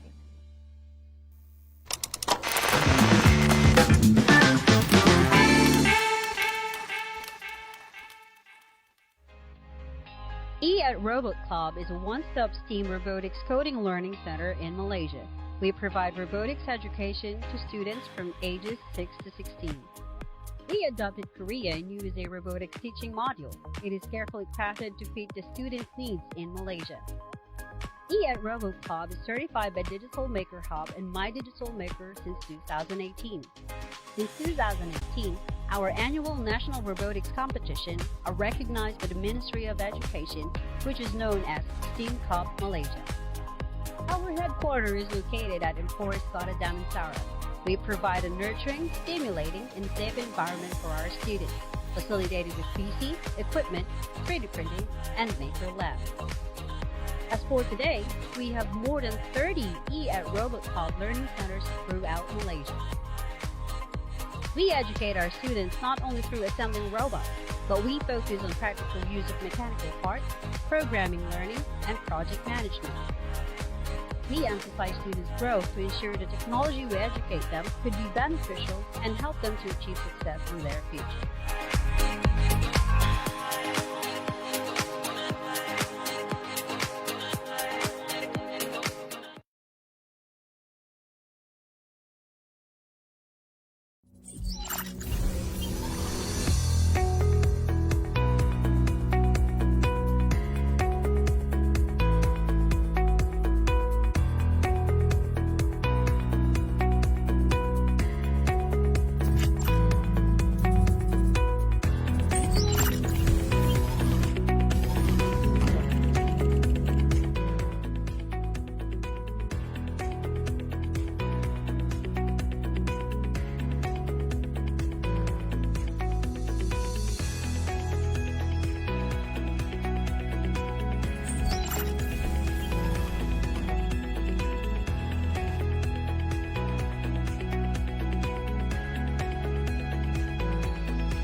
Coding was first introduced to me by my swimming coach, Miss Irene Hisham. She was the one who was explaining about coding to my parents and recommended QT Kids to them to enroll me to start my coding journey. My dad, who was very keen with her explanation, came home and talked to me about it. Me, who really likes to play games and spend a lot of time on my laptop, said yes and thought it was a very good idea because it will help me in my future to code or create my own game or website.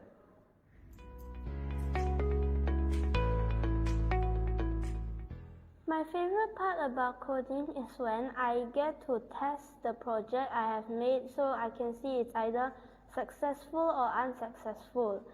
And if it's unsuccessful, I could improve my troubleshooting skill too. Yeah, I will use it for my future career maybe, so I can be really good at coding. Then most country or university want to accept me as their coder, or maybe I can help people edit their photos or code new games and post it on the App Store, and then people will like my game and I'll become more popular.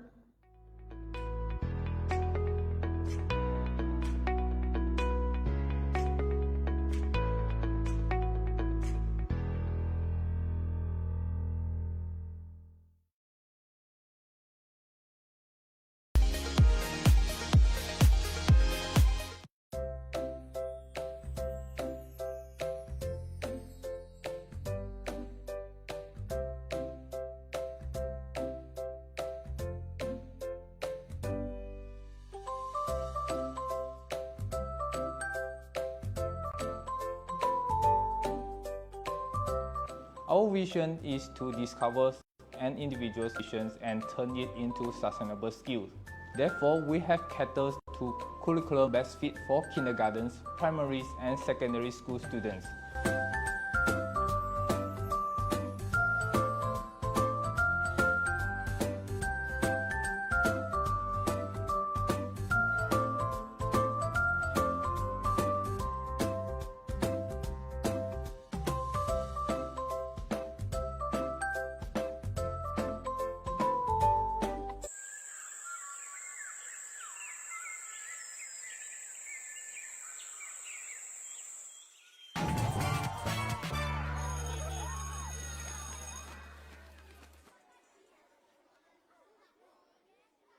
Hello World, nama saya Alina dan untuk siri video kali ini, saya akan tunjukkan cara untuk membina semua binatang-binatang yang comel ini dengan memprogram Microbit.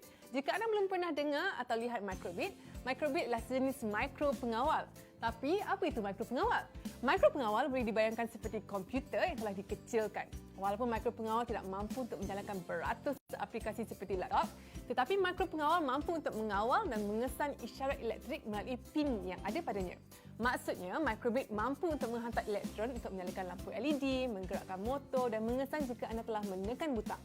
Jika anda tahu cara untuk memprogram dan membina menggunakan Microbit, anda boleh mencipta pelbagai jenis projek yang sangat hebat. Cool kan? Dalam siri ini, kita akan membina gajah yang boleh menggerakkan belalainya, mata serigala yang berkelip-kelip, baby shark dan banyak lagi. Bagi siri Microbit kali ini, kita akan mengatur Microbit dengan menggunakan pengaturcaraan berasaskan blok. Buka aplikasi MakeCode anda. Petingkap simulasi ada di sebelah kiri, laci blok aturcara di bahagian tengah dan zon aturcara di bahagian kanan untuk menyusun kod blok. Jom cuba program Microbit untuk paparkan mesej pada LED yang ada pada papan Microbit ini. Pertama, pergi ke laci blok basic, tekan dan tarik blok on start ke zon aturcara. Kemudian, tekan dan tarik blok show string. Gabungkan dengan blok on start tadi, anda boleh typekan apa sahaja mesej di sini untuk dipaparkan pada papan Microbit. Anda boleh susun di mana-mana sahaja blok forever pada zon aturcara asalkan nampak kemas. Tekan dan tarik blok show icon, gabungkan dengan blok forever tadi.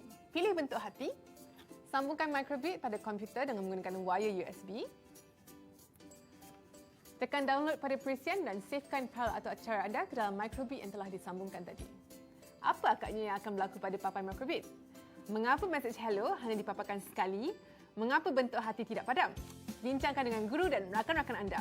Ini adalah cabaran pertama sebelum anda ke episod seterusnya. Paparkan emoji kenyitan mata pada papan Microbit anda. Selamat mencuba!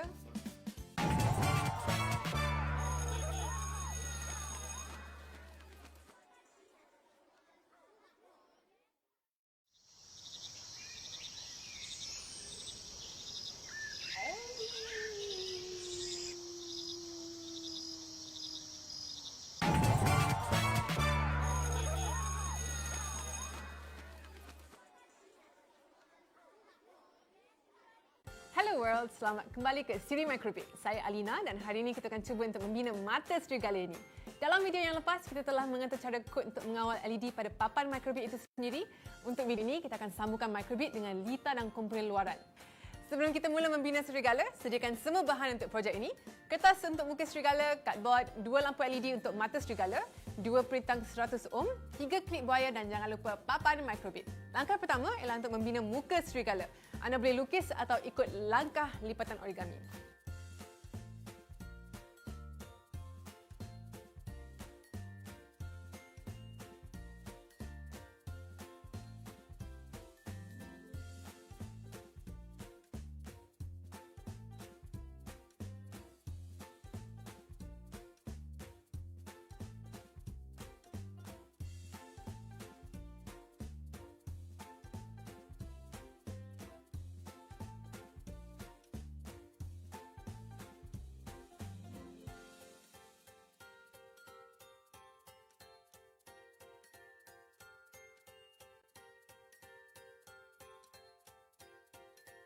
Tebuk 2 lubang kecil untuk mata serigala. Langkah kedua, kita bina litar yang akan menyalakan mata sang serigala. Masukkan 1 LED pada setiap lubang yang ditebuk tadi.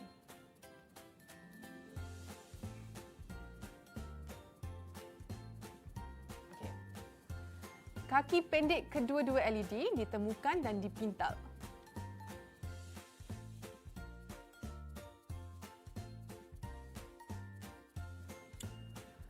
Klipkan kaki yang telah diputar dengan 1 hujung klip buaya.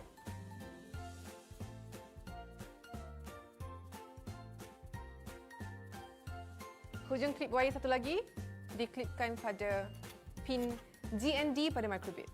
Klipkan setiap satu kaki panjang LED dengan perintang dan klip buaya.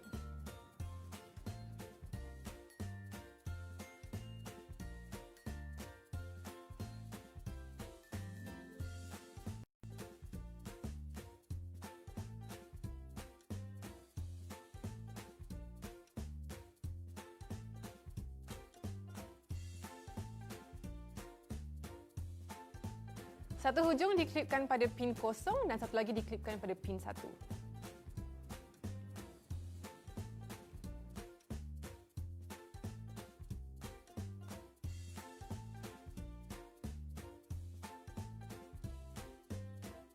Sekarang masanya untuk kita program Microbit untuk bantu serigala kelipkan matanya.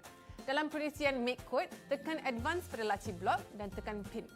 Blok digital right boleh menghantar maklumat off atau on pada pin yang kita pilih dengan menggunakan angka 0 atau 1. Kita nak nyalakan kedua-dua LED tadi, jadi pada pin blok digital right, pilih pin P0.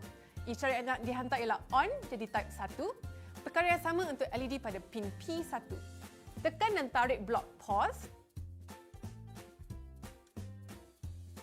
dan tetapkan tempoh nyalaan kedua-dua LED. Kita biarkan LED menyala selama 1 second, 1 saat. Langkah yang sama diulang untuk tutupkan LED. Cuma kali ini, isyarat yang nak dihantar melalui blok digital right ialah off. Jadi typekan 0 pada kedua-dua pin.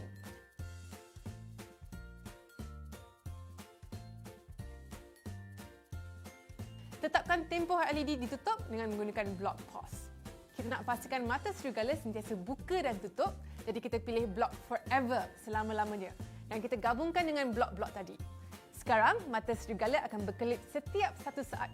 Sambungkan Microbit pada komputer dengan menggunakan wayar USB, tekan download pada perisian dan savekan fail atau cara ke dalam Microbit yang telah disambungkan tadi.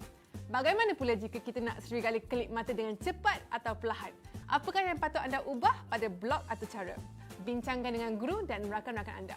Kemaskan projek anda dengan menambah cardboard dan cuba susunkan wayar dan papan Microbit dengan kemas supaya tidak kelihatan dari depan. Projek serigala dah siap. Cabaran anda sebelum ke episod seterusnya ialah cuba buatkan serigala mengenyit mata. Selamat mencuba!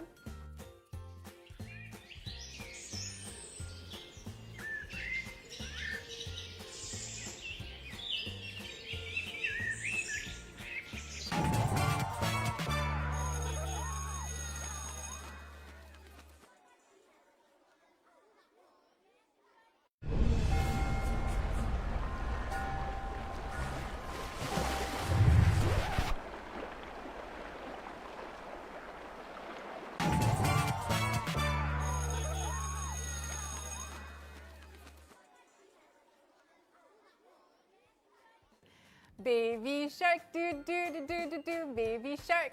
Hello world, selamat kembali ke siri Microbit. Saya Alina dan hari ini kita akan membina baby shark.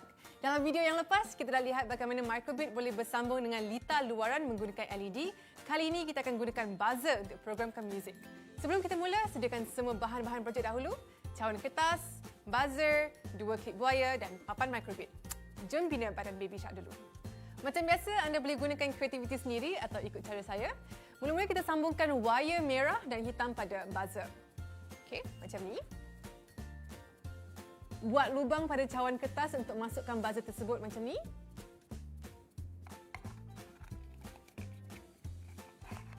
Okey, keluarkan wire di tepi cawan.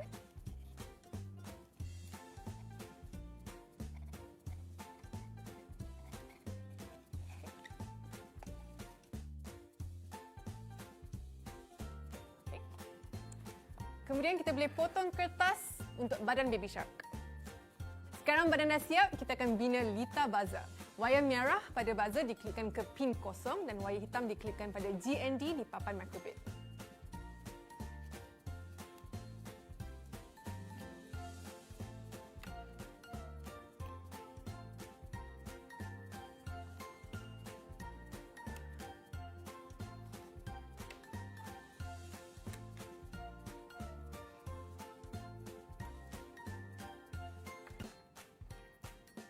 Untuk perisian make code, sentiasa gunakan pin kosong untuk buzzer. Lita dah siap, masa untuk programkan muzik. Pada perisian make code, kita akan gunakan blok music. Blok playtone akan memainkan nota muzik yang dipilih. Kita boleh ubah tempo nota muzik 1 beat bersamaan dengan 1 saat. Okay. Saya akan menggunakan cara untuk memainkan nota do, re, mi. Gunakan blok forever untuk memastikan muzik dimainkan berulang-ulang. Sambungkan Microbit pada komputer dengan menggunakan wire USB. Tekan download pada perisian dan savekan fail atau cara ke dalam Microbit yang telah disambungkan tadi dan lihat apa akan terjadi. Bagaimana pula jika kita nak gabungkan LED dan buzzer? Bincangkan dengan guru dan rakan-rakan anda. Kemaskan projek anda dan cuba susunkan wire dan papan Microbit supaya tidak kelihatan dari depan. Projek Baby Shark dah pun siap. Cabaran anda sebelum ke episod seterusnya, cuba buatkan Baby Shark untuk memainkan lagu Baby Shark yang sebenar. Selamat mencuba!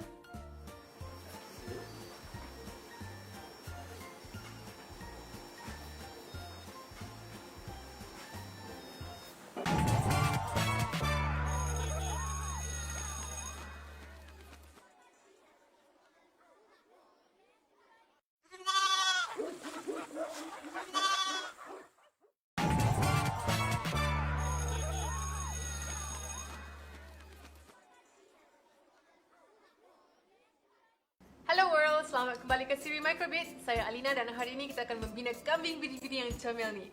Kalau dalam video yang lepas kita belajar macam mana nak pasang buzzer dan programkan muzik, video kali ini kita akan cuba tambahkan satu lagi komponen iaitu push button. Sebelum kita mula, sediakan semua bahan projek dulu. Cardboard, buzzer, 2 klip buaya dan papan Microbit. Kita mulakan dengan membina badan kambing, kemudian pasangkan buzzer dan programkan muzik yang kita nak. Langkah pembinaan lita dan atur cara sama seperti video yang lepas. Terdapat 2 push button atau butang yang sudah pun dibina pada papan Microbit anda. Kita akan program Microbit untuk memainkan muzik apabila butang ditekan. Kita akan gunakan blok input. Dalam perisian make code, pilih blok on button A pressed. Kita boleh mengubah butang yang ingin dikawal, butang A, B ataupun A dan B. Masukkan blok music, wah wah wah. Start melody.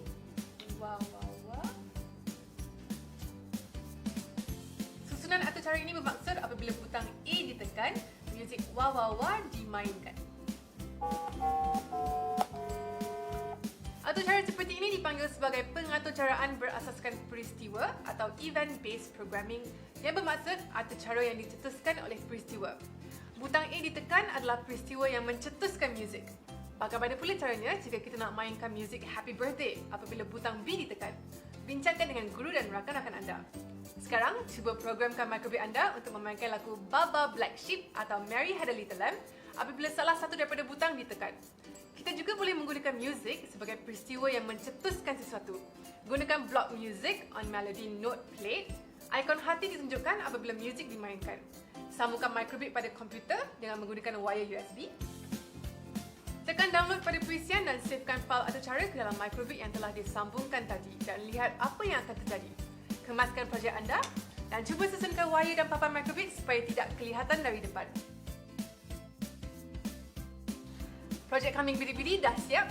Cabaran anda sebelum ke episod seterusnya ialah cuba menggunakan muzik sebagai pencetus peristiwa. Muzik boleh menyebabkan ikon atau mesej dipaparkan atau menyalakan LED dalam lita luar. Selamat mencuba.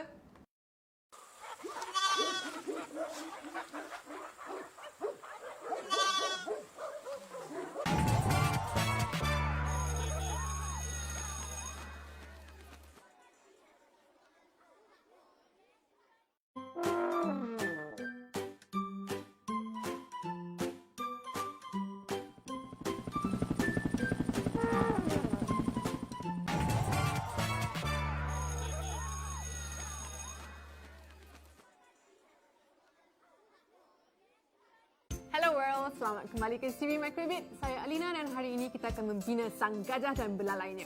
Dalam video yang lepas, kita sudah pun melihat bagaimana untuk menggunakan buzzer, push button pada papan microbit dan juga atau cara berasaskan peristiwa. Untuk video kali ini, kita akan memperkenalkan komponen luaran baru iaitu servo motor. Sebelum kita mula, sediakan semua bahan projek dahulu.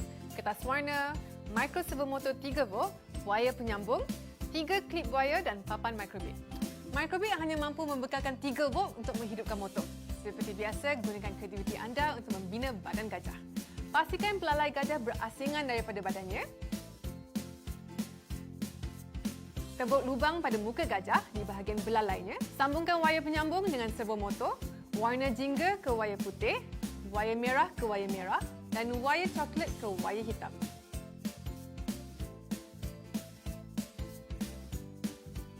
Masukkan servo motor pada lubang tersebut.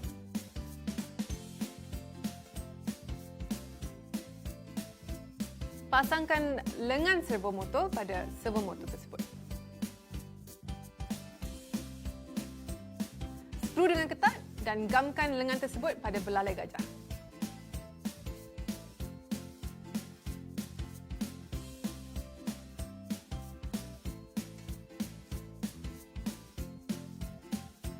Klipkan wire berwarna putih pada pin kosong, wire berwarna hitam pada GND dan wire merah pada 3 volt.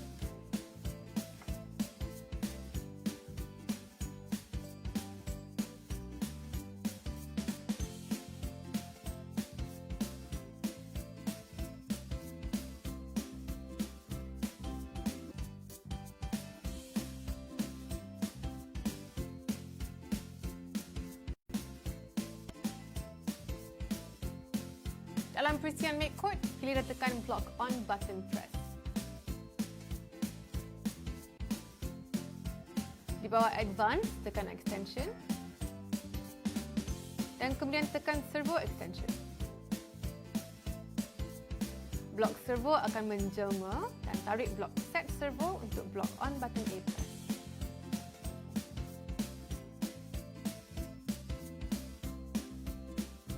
Pin P0 dibiarkan kerana servo motor kita tadi disambungkan dengan pin P0 pada microbit. Ubah posisi pertama daripada 90 darjah kepada 160 darjah. Anda boleh melihat lengan servo motor berubah pada tingkap simulasi. Tekan dan tarik blok pause dan tetapkan masa selama 500 milisaat. Tukar nilai seterusnya kepada 30 darjah.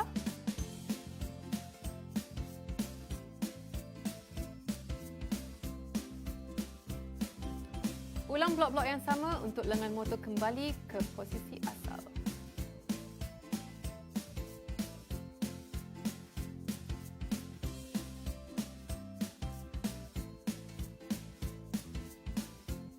Sambungkan microbit pada komputer dengan menggunakan wire USB. Tekan download pada perisian dan savekan file atau cara ke dalam microbit yang telah disambungkan tadi. Lihat apa yang akan terjadi pada belalai gajah apabila butang ditekan. Bagaimana pula caranya jika kita nak mainkan music Happy Birthday apabila butang B ditekan dan belalai gajah pusing ke kanan dan ke kiri apabila kedua-dua butang A dan B ditekan. Bincangkan dengan guru dan rakan-rakan anda.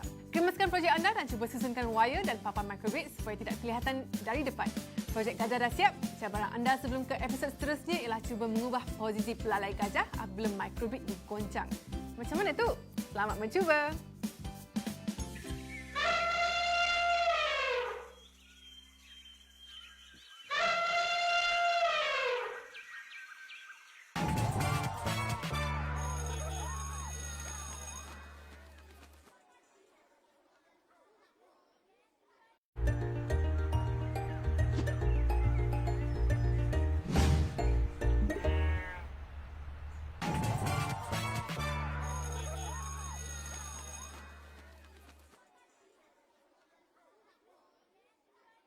Hello world, selamat kembali ke siri Microbit. Saya Alina dan hari ini kita akan membina seekor lembu. Video yang lepas kita dah belajar cara-cara memasang dan mengawal servo motor menggunakan push button. Kali ini kita nak lihat bagaimana untuk membina penderia sentuh atau touch sensor buatan sendiri untuk mengawal Microbit dan komponen luaran. Sediakan semua bahan projek dulu. Kertas cardboard, aluminium foil, glue tack, servo motor, 5 klip buaya, papan Microbit dan bekalan kuasa. Kita bina badan lembu dengan melukis atau print gambar lembu dan potong mengikut bentuknya. Pastikan ada 2 salinan gambar lembu. Potong gambar lembu, pisahkan ekor lembu dengan kemas. Pada cardboard yang pertama, balut kedua-dua tanduk lembu dengan aluminium foil. Untuk cardboard kedua, lekatkan aluminium foil pada bahagian kepala dan tanduk. Klipkan dengan klip buaya pada kedua-dua tanduk tadi pada cardboard yang pertama.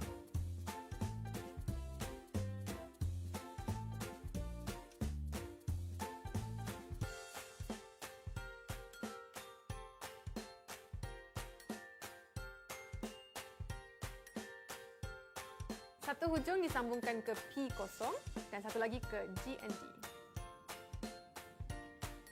Lekatkan kedua-dua cardboard bersama dengan menggunakan glue tack. Pastikan ada ruang di antara cardboard pertama dan yang kedua. Aluminium foil ini bertindak sebagai konduktor dan membolehkan arus elektrik mengalir apabila kita sentuhkannya dan melengkapkan litar. Pasangkan lengan pada servo motor dan skru dengan ketat. Lekatkan servo motor pada bahagian ekor. Lekatkan lengan dengan ekor lembu yang dipotong tadi. Sambungkan wayar penyambung dengan servo motor. Wayar jingga ke wayar putih, wayar merah ke wayar merah dan wayar coklat ke wayar hitam. Klipkan wayar berwarna putih pada pin kosong.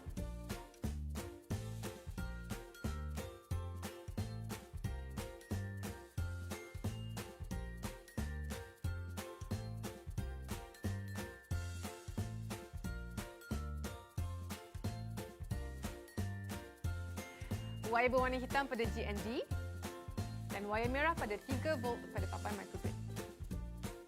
Lekatkan papan microbit di belakang lembu. Pada perisian make code, tekan dan tarik blok on pin press. Biarkan pin kosong. Tekan tarik blok set servo P0 angle to 90 darjah. Blok pause untuk 500 milisaat.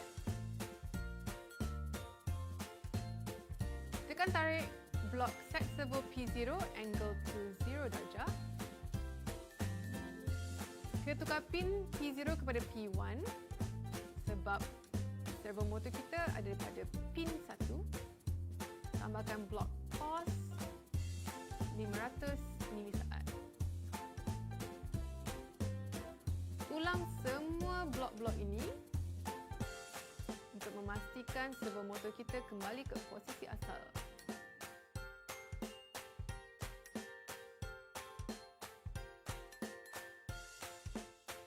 Sambungkan microbit pada komputer dengan menggunakan wayar USB. Tekan download pada perisian dan savekan fail atau cara ke dalam microbit. Keluarkan wayar USB daripada microbit, sambung bekalan kuasa atau bateri kepada microbit.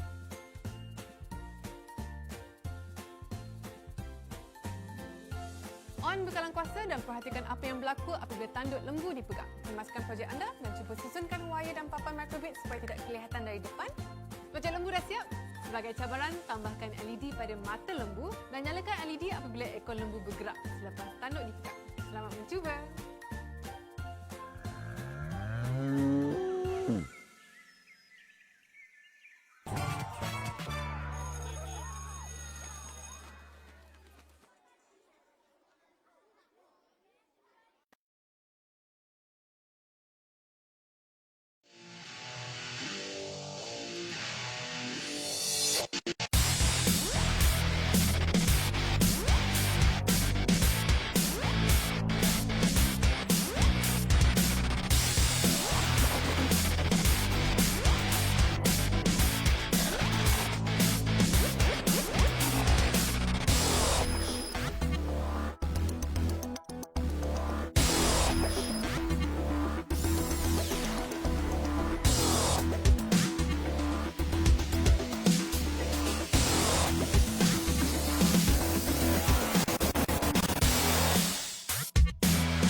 Good afternoon, ladies and gentlemen, boys and girls. Welcome back to the My Digital Maker Fair 2022 at East Malaysia.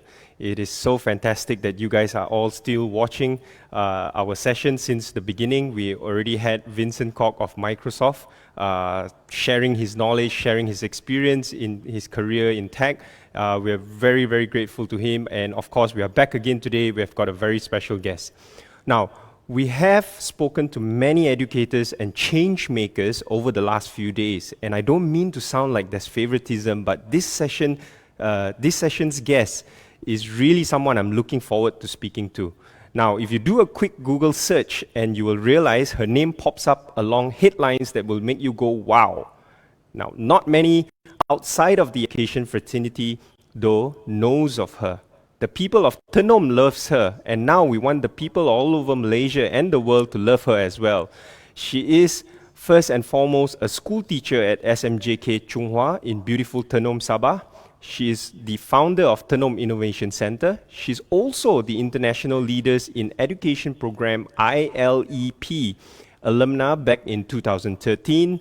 We will come to that shortly, and was recently presented with a 50,000 ringgit in an award ceremony. Now, what is all that about? We know that Cikgu Anutra Sirisena is super excited to be with us here today. Welcome, Cikgu Anutra. How are you? Great. Hi, Andrew. I'm good. Thank you for having me. Lovely to see you smiling from ear to ear, Cikgu Anutra. Now, I hope I did that introduction justice. You know, we are very excited to have you. Obviously, you know, we also know that your schedule is really packed. You do a lot of things besides just teaching in the school as well, which we will get into very, very shortly. Now, perhaps let's talk a little bit about the early days. I just want to bring it back to 2013 when you became a Fulbright Scholar. Now, for those who are not familiar, the International Leaders in Education Program, ILEP, provides international teachers with unique opportunities to develop expertise in their subject areas, enhance their teaching skills, and increase their knowledge about the United States. ILEP consists of a semester-long, non-degree, non-credit academic program at US universities, including seminars on new teaching methods, curriculum development, lesson planning, and teaching strategies. Now, I'm sure you have gone through all that, right? And obviously now the program has been replaced with a similar but shorter exchange program called Teaching Excellence and Achievement Program, TEA. I want to know, how did you get involved with that, Cikgu Anutra? You know, run us through the application process, selection, interviews, which uni you were at, host family, which state you were at, and stuff like that. Just to give us a rough idea of this Fulbright program. All right. It always brings a lot of memories, good, pleasant memories when you talk about ILEP. So it was such a breakthrough for me in 2013 when I was able to be one of the 5 selected to represent Malaysia in that scholarship. So International Leaders of Education Program is something that was offered for any educators with at least a minimum of 5 years of service. And basically, the program aims to get teachers to go over and get professionally developed, as well as cultural exchange.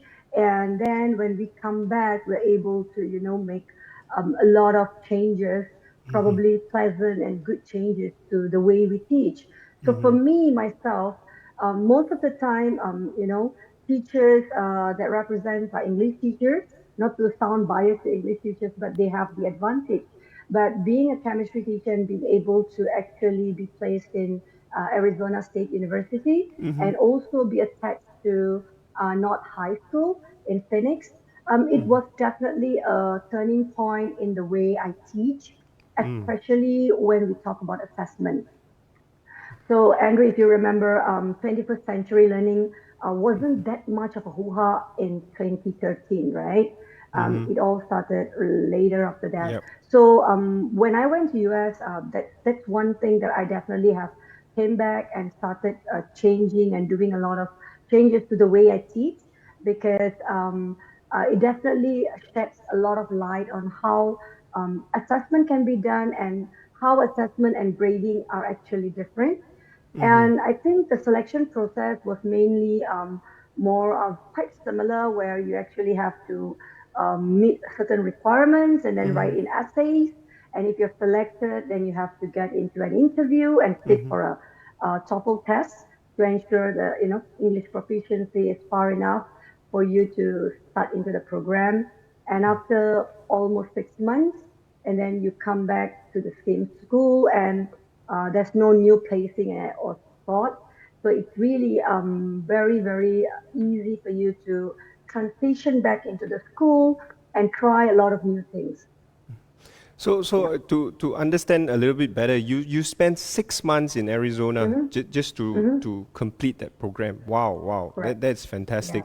Yeah. And I obviously, you are a walking, living example of how that program itself has really benefited, and you have made so much of a use. You have leveraged on that, and obviously brought back a lot of learnings and apply it to your teaching in Sabah as well. So fantastic little program, right? Yeah. Just out of curiosity, when you were there, your cohort, how big was the cohort? How many people participated? Are you still in contact with some of your batchmates? Walk us through that. All right. Yeah, because when we were the entire program for 2013 was 75 participants all over the world, and to Arizona State there was 15 of us. So we are very, very close. I mean, the big family maybe here and there, but the 15 of us, we spent almost half a year together in ASU, different high schools, but we were staying together. We learned a lot, especially my housemate was from Lebanon and also Indonesia, and we have friends from Senegal, Ghana, Brazil, Egypt. So the kind of learning you get is like mind-blowing, because it's not so much only about culture, but the way learning is happening, the kind of priority in learning that takes place in each classroom is so unique and diverse. And I think being in Malaysia itself, we are so diverse, and this kind of learning definitely adds a lot of value to how we can be a better educator. Yeah. How many out of the 75? How many of them were actually Malaysians? 5 of us. Yeah, 5 of us. We have a friend in Sarawak, and then Kuala Lumpur, Perak, and Selangor. So it's like we are just from everywhere. 3 English teachers, myself and Leo is chemistry and biology teacher. Yeah. Fantastic. And I'm sure you will immediately tell everyone that if there is an opportunity to participate in such a program, please go ahead, go and get it done. And it's an experience of a lifetime. It's lifelong learning in the sense where a lot of things can be brought back. So I would assume you would definitely say something like that. Yes. Agreed. A lot of time teachers think that going somewhere so far, it's like they always have a lot of restrictions, like I'm going to leave so far, so many things to handle, not so ready to move so far for a short period of time. But I would definitely recommend this. I mean, like now we have TEA program every year, Malaysians representing. Macy have a lot of information on this, and I think teachers should apply. Don't worry whether you are underqualified or overqualified. Don't think about that. Just apply, because if you get the opportunity, it definitely will add value to your teaching career. What else a teacher would need unless to be a better teacher, right? Yes. So please try, and please give it a try and enjoy the state. Now, you are obviously a chemistry teacher, teaching obviously in SMJK Chung Hua right now. were you stationed in a different school before that, or how is your teaching journey in Malaysia started? Okay. So yeah, I know. I got first posted in Shanghai, and I'm still here since 2006. But I did my practical. I did some teaching experience. I was in Sekolah Menengah Agama in Perak in Jasin, Melaka, because I was in UKM, University Kebangsaan Malaysia. So my latihan mengajar was in a sekolah agama, and I definitely think it added a very rich experience for me. The 12 weeks with my friends, and the experience teaching in a sekolah agama definitely gave me some idea on how can a teacher be more flexible. How do we adapt to different expectations of a school environment? It was definitely a great learning curve for me. Yeah. Otherwise, I don't really have much experience with other school except the 6 months I was in North High in US. Yeah. Great. Now, the name Cikgu Anutra as well as Tenom Innovation Center is almost synonymous, right? You cannot separate them in a line.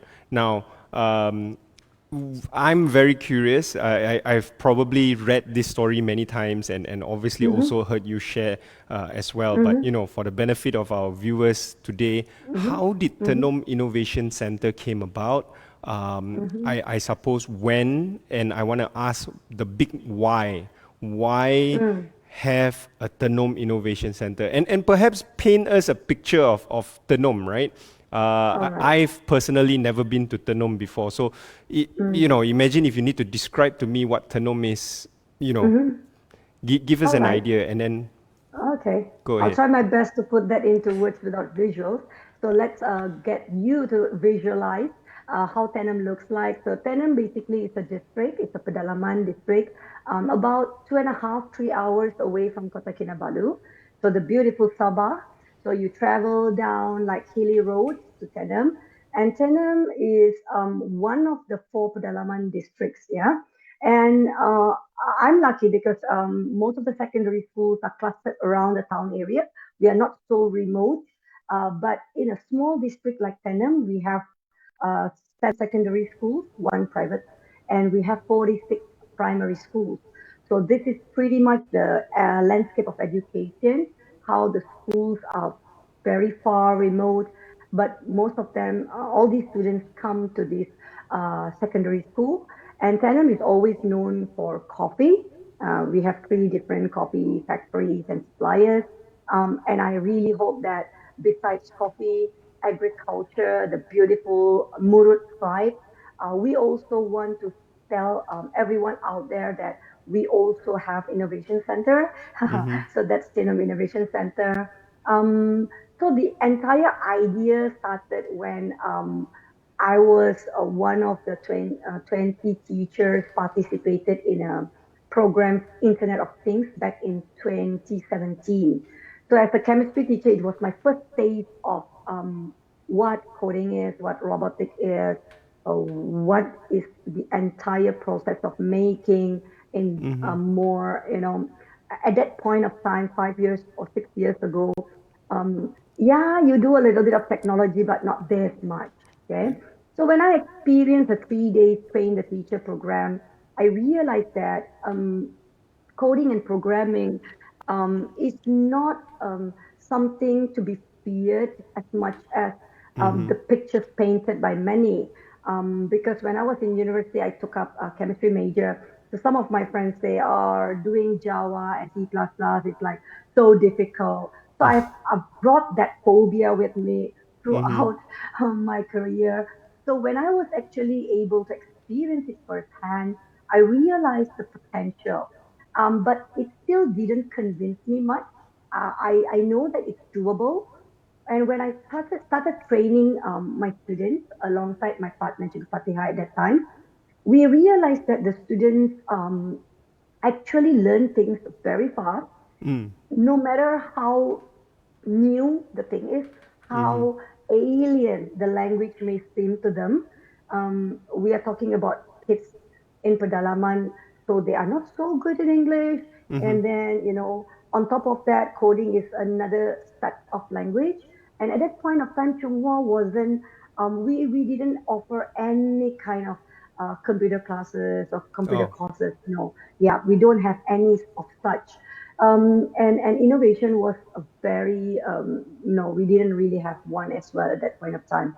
So seeing the students were able to actually, see spark in them and learning, I spoke to another two teachers from two different schools, which are my co-founders, Chigo Iza and Chigo Leona, two different secondary schools. We say, let's collaborate, let's come up with a space. Let's set up a very, very simple space where these kids can come together instead of just focusing on one school. I think a lot of times we only think about competition, preparing for competition, and the impact stops there. I mean, I'm not saying that the impact is not big, but we could actually amplify the impact if we have a proper platform. So when Chigo Leona and Chigo Iza was like, I don't know what is this, but let's just do it. The three of us wrote in a proposal to Hapsing, and Hapsing sent it to MDEC. So MDEC agreed to, fund off one-off funding for us. We got some stuff. I think it was around 6,000 to 7,000 ringgit worth of goods. And when we actually got that funding, it was a turning point for us as an educator as well. Yeah. We convinced our principal. I mean, I spoke to my principal and convinced him to give a space, just a normal space. It doesn't have to be a really big, expensive space for a maker space to take place. All you need is a space. Then when we started in 2018, February, we started with these three teachers, myself, Iza, and Leona, and then of course Chigo Fatiha. I pulled her in, and then we have four student mentors. When I talk about student mentors, I really want to send this message to a lot of educators out there to believe in your students, because Tenem Innovation Center, whatever you are reading about or listening about, the entire activities and programs, trainings are conducted by these students, not us. Yeah, so these students are trained basic coding, basic robotic, and then they always continue to improve. At the same time, they learn how to train others, their own school, other schools, primary schools, officers, teachers, principals, lecturers. Name me, anyone, give them anyone, they're able to train them. Yeah. It's fantastic how you build something out of a dream and an idea, and I love the fact that you actually use the students to you empower them to continuously then pass back on that knowledge that they have gained to other people as well. So that student mentor thing is to me very, very crucial as well. Really fantastic. Now, obviously, since you've started Tenom until today, I'm sure some of your student mentors have already graduated high school. They've gone on to do certain things. Maybe you want to give us a few examples of what they went on to do, and are they still coming back to help out and stuff like that? Yeah, that will be a really a validation to what we do. And a lot of time, if you ask me this in 2018 when we first started up, probably I don't have much impact stories to share with a lot of people. But today it's a privilege and honor to actually be proud of the product that we have scaled through these 5 years, and I hope we can do more. The first batch of mentors, like we have Kenneth. Kenneth is in UTP. He got his scholarship. He's in University Technology Petronas. And we also have Maya. Maya, she actually pursued her diploma in engineering, electrical engineering. She completed her diploma. I mean, these are some of the students. We have like Kennywell. Kennywell he's now pursuing his mechatronic diploma in Polytechnic Sabah. And these are the students who never knew they would actually take up STEM career or, what they have chosen today, if not because of that exposure and the experience they get. And of course, the famous Brenda story. So Brenda definitely is one of my. It is something that gives a lot of warmth to me because she's a girl, very very small, very timid, right? And many of her friend Genevieve, a few of them, they are all doing data science now. In fact, Evie, I still remember Evie when she went to Matrix. They went to national level metrics competition and won a gold award for innovation. All these comes back to how they started in PIC, and they always, when they are on holidays, they are always back in PIC. They will always surrender to myself and tell them, teacher, I'm back. You need me? So it's really nice because they always want to give back to their juniors. They have no worries about whether they can or cannot, but it's more about like they take ownership of the space. They believe that they are part of it and it belongs to them regardless where they are today. So when they come back, we are trying to build a culture of alumni, not only meeting up where there's an annual meeting, but an alumni that are actively engaged in the program. So they are always there to contribute wherever they are. Like just a few months ago, Kenneth came back on holidays and was teaching the juniors how to do 3D modeling in another platform using Shapar instead of Tinkercad. So all these kind of learnings are always exponentially, like it's like developing slowly because of these seniors coming back and sharing new knowledge. And I think this is something very crucial in the learning of our younger generation because when we started PIC, one of the things that we always hear, the industries are complaining that graduates are not having the skill sets they need in the market. So when the industry players are talking about how the kids graduating from university not having the skill set, I feel as an educator in the secondary school, we also reflect upon that journey. Like, are we producing students who have the kind of skills you need for these students to be adaptable and open to learning? Are they able to troubleshoot any kind of problems coming to them? Yeah, it could be any kind of problems because we don't know what the future holds for them. But we do know that we need them to be problem solvers. Yeah, so I think that is pretty much why PIC, it's so empowered, it's so focused on empowering students because we believe that these are the people who are going to change the landscape of, Malaysia in the future. Now, you mentioned earlier your two co-founders probably thought you were crazy when you had this idea initially, right? Imagine that reaction from a teacher and an educator, right? I suppose then in the Tenom community, right? You talk about the parents or guardians or just the rakyat of Tenom, right? What did they think of Tenom Innovation Center when you first started? Were there hurdles for you to explain to them why your kids needs to stay back at school because there's a certain activity, or if they could come back on weekends to get some projects done? Walk us through that experience. Okay, that's a good one actually, Andrew, because a lot of time we only look at success, but I think the many failures and hurdles that we faced was actually the learning curve for us and for all teachers as well. So if in the classroom context, we would have tried many approaches and fail, and we keep trying until we get the one that works for our students. So in Tenom Innovation Center, the first thing was to get the buy-in from the PPD. So getting the buy-in from PPD was one. Like a lot of, when we started, when we said, okay, we want to do this, like everyone's like, what's that? What's a maker space? We are in Tenom, okay? It's the first time some very, very small number of students are being exposed to robotics and programming. And then now you say you want a maker space. Like, what is that? So it was really difficult to make people understand because we ourselves were exploring the term makerspace. We were like, Yeah. oh, we just want a space for the kids to come and do, but we're going to focus. We were very focused that we wanted it to be very much digital because that is the kind of learning we have been left quite far from the rest.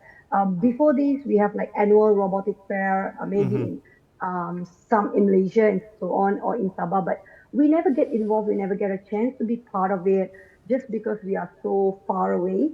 And so when we started to tell people, it was very difficult at the beginning because one, they don't know what it is.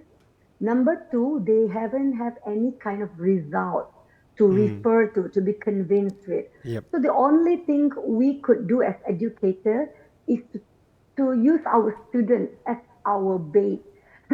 So if these kids want it, so a lot of parents were like, okay, instead of them spending time doing something else, might as well send them to school, to TIC, and let them just spend time do something. But let's wait and see what they have. That is why we wanted to have a maker fair. And we Yeah. started our first Tenor Maker Fair in 2018 because we wanted a platform to bring together the culmination of activities we have crafted, trained, produced the entire year to a platform so people can see, the community can see. So when we started in 2018, it involved 6 secondary schools and 6 primary schools only. At that point of time, we had about 50 teams, 50 plus teams. So that is when the PPD was like, wow, this is what Tenom kids can do. Then parents were asking like, why my student, my boy in this school are not involved. They Yep. started to ask why their kids are not involved, why their kids didn't learn this. So Yep. that's when we started our outreach. We made it more bigger. We went bigger. We started with all the digital outreach that we managed to complete finally. Yeah. Now that you have mentioned, the impact and whatnot, I also want to touch a little bit on that. Give us an idea of how many schools are you working with now? The network of TIC, I know it has grown over the years.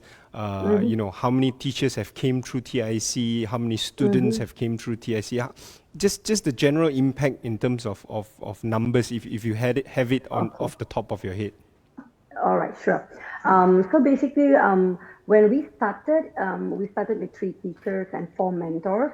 So these 4 mentors were like the champion of those that we started with 24 students. We picked a few that we thought was more, interested in what they're doing, and they kind of like love what they're doing.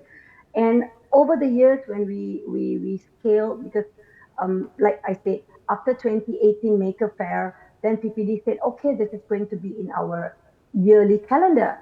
So it is one of the activity by under PPD and TIC. So it gives us a bigger responsibility to do more outreach, not only 6 per year, because we didn't have much funding at that point of time. We didn't have funding at all, in fact.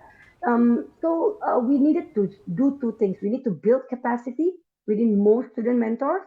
At the same time, we also need money to go and do more. Then we managed to bring in Yayasan Hasana as our grant provider for 2-year program. And slowly we built our network from there, scale up to 40 plus students, mentors, running the space. And we have about 13 teachers. And these teachers, we have 3 from PPD officers, and we have primary school teachers, secondary school teachers from different schools who are willing to be part of TIC. So how do they actually work?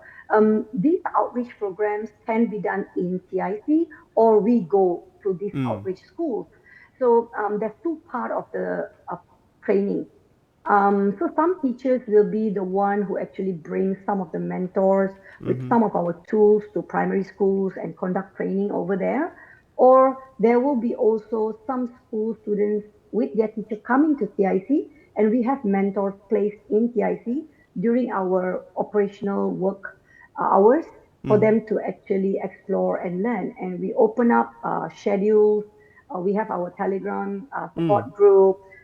We give them all the opportunities to come and learn. and we help them and prepare them for competition or exhibition, just because we want them to showcase the learning they have gotten, not so much on just competition as well. And in fact, we wanted them to feel more confident in competing like state level or national level. We want to bring more Tenom students out.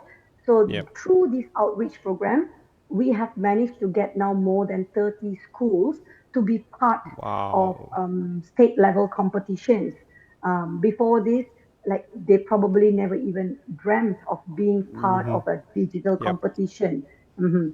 And the kind of collaboration, the ecosystem we built, we started with, of course, Hubsing, MDAC, and then of course our technical partner who have been with us from day one, Chumbaka.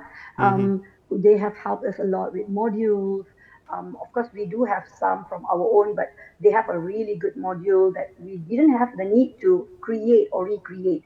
What we did was, to use what we have, the resources, and from there we started connecting with, of course, PPD, JPN, and then Polytechnic, KK, Kinabalu Coders, and College Vocational Peningau.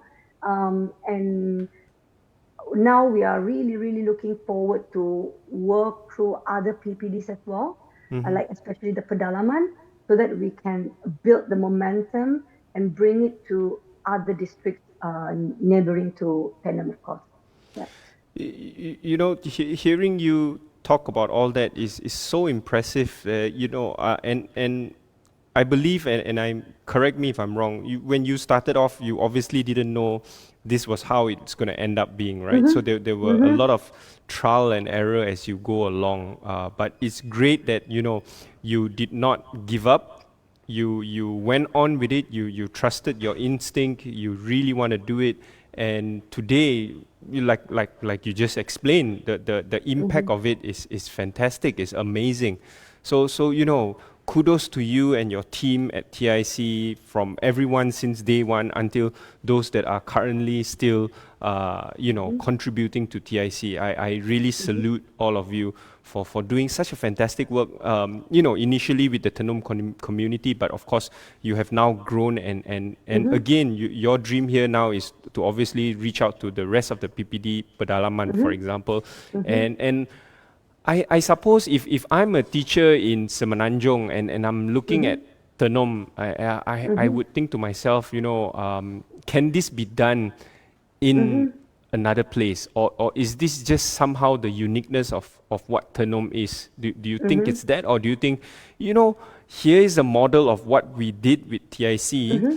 I'm more than willing to share it with you, and I also want to see a lot more TICs in a way happening in Kelantan, in Perlis, in Johor, in Kuala Lumpur, even for that matter. What do you say to that? Okay, so first of all, I would like to say that if we can do it, everyone else can do it.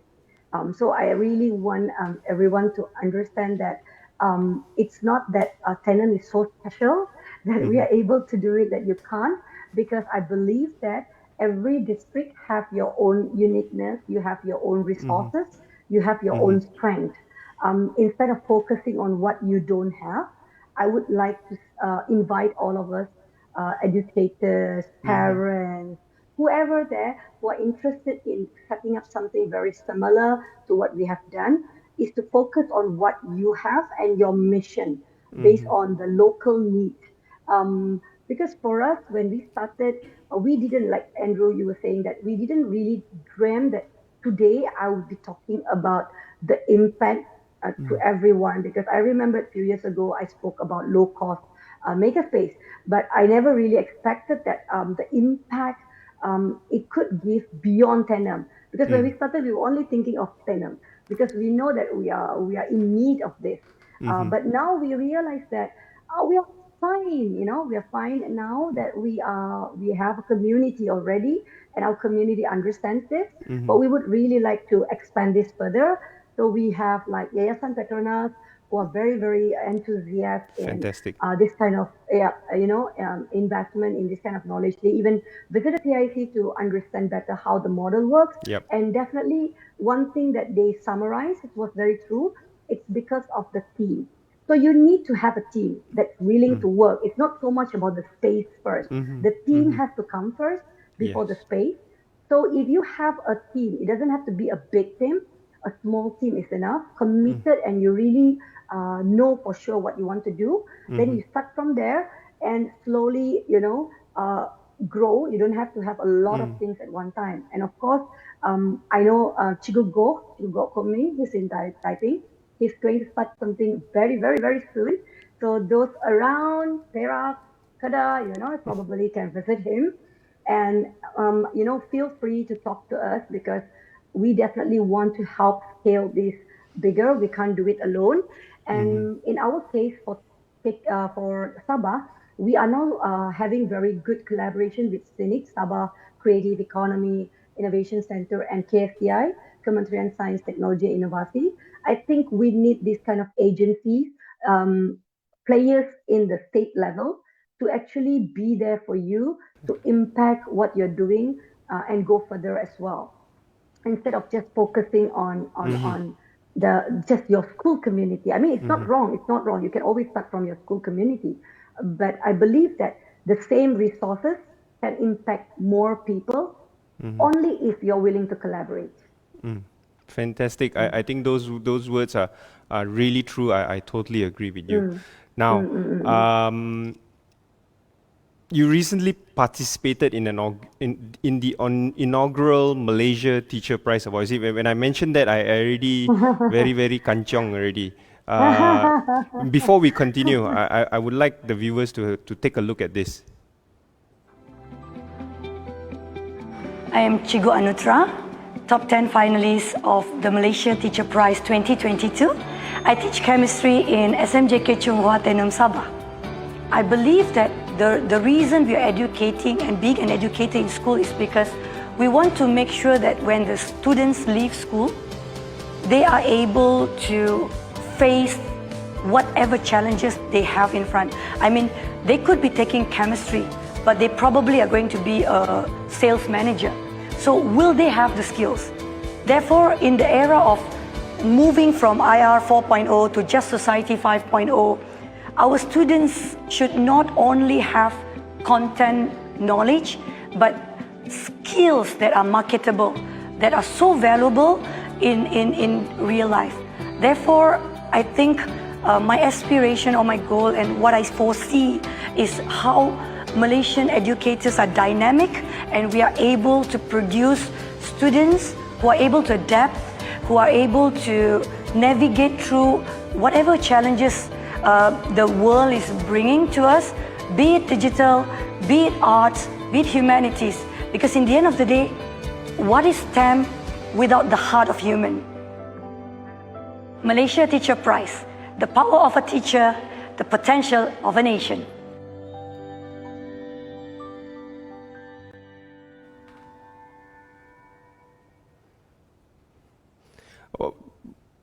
Wow, such a powerful message that you left for the Malaysia Teacher Prize Award video presentation. I wholeheartedly agree with everything you said, getting them ready for real life. And what touched me most was that, what is STEM without the human heart, right? And I think that's how a community makerspace like Tenom Innovation Center is really about. So amazing. Please share with us that whole Malaysia Teacher Prize award journey. Yeah, it's still, I'm still on cloud 9. Okay, Malaysia Teacher Prize, it was when it was first coined, the idea was out. I was in Program Duta Guru at that point of time when Sam and Cheryl came over to talk about it, promote it. I still didn't buy it. I still didn't want to apply. Because when you apply all these kind of awards, it's like you have to justify to people what you have done. You need to tell people this, I've done this, so give me an award. I didn't want that. So I just like felt like it's okay, we are fine, we are doing what we are doing. We are growing and we are happy. So I just like, kind of like, okay, it's good, and I just let it go.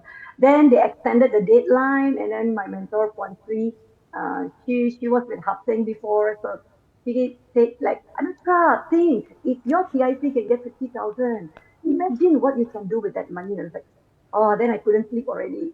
Then I was like, it's like very selfish for me if I didn't apply, because not for me, but at least, the mission we are on, we could really benefit with whatever help and fund that we get, so that we can do more what we do. So that's when I sat the last 2 days, sat down, sent in my application, and I forgot about it. Because, of course, there's so many other people who texted me, private messaged me, asking me to apply. I believe that the intention is very, very sincere. Just that I prefer to be, behind the limelight, was really not so comfortable with the attention of applying for award. So when I applied, I forgot, then looks like after the stringent, filtration process, where they filter out 150 through a system of, I think they have about 30 something judges and juries. And I finally was listed as top 20 for another interview. That's when I was sent an email, called and asked me to be ready and choose a slot for interview. Then I was like, oh, okay. I got into top 20, I forgot. So I told my principal, teacher, I have an interview. So she was like, because she was one of the person who asked me to apply as well. So I just like, okay, I just have to inform her that I'm going to be in that interview. And after that interview again, I was like, okay, they're only going to select 10, right? So it's like, okay, it's okay lah. I've been selected by top 20 out of 800 plus amazing teachers. That's good enough already. It's a validation of the work we do anyway. Then I forgot about it. Then after that, again, I got the prank call. I think Cikgu Goh talked about the prank call as well. So Cheryl and Sam did a prank call, and we were told that we got the top 10. So that's when the next journey came into picture, where we were flown to KL, and I had to go through another final interview. Was very, very nerve-wracking interview with, really prominent people in the room, and to tell them and convince them why you should win. And the whole professional development program was given for free to all 10 top 10. And I think it definitely has one very clear message, if I could say so. It's all about building the confidence in a teacher, that a teacher is not just a teacher, but you have a huge power that you can use, because you can build the nation. We talk about nation building, we talk about how teachers are great all these years, but teachers were never celebrated the way we were celebrated. Yeah, and I've never seen such celebration before, and being one of the first to experience it, I'm just grateful and privileged and honored. And I really, really hope that teachers out there who are doing amazing, amazing job out there, you probably didn't apply for it this year. Yeah, please do so next year. There are so much write-ups about it, how to do it, and why you do it, not because of award, but the help, the recognition itself will bring in many help and support to the mission you are in. I think that is more important, and that's even more expensive than that 50K I won. I suppose it's the ripple effect you want out of being in that limelight that you initially do not choose to be in. So I totally get what you mean, Cikgu Anutra, and I'm sure there's a lot of positive from that since then, right? And also, of course, just to clarify with our viewers as well, this is not an award specifically for STEM teachers. So the finalists are all teachers of different backgrounds, teaching in different fields of work. We even have teachers who are teaching children with special abilities and stuff like that. So it's not just for STEM specifically. It's just that so happened, obviously our inaugural winner over here is a STEM focused teacher with the Tenum Innovation Center as well. So fantastic. So before I move on to the next segment, I think I want to roll this one as well, just for the benefit of people who have not seen it. I think it's a beautiful video, and I want to play this for everyone to see it now.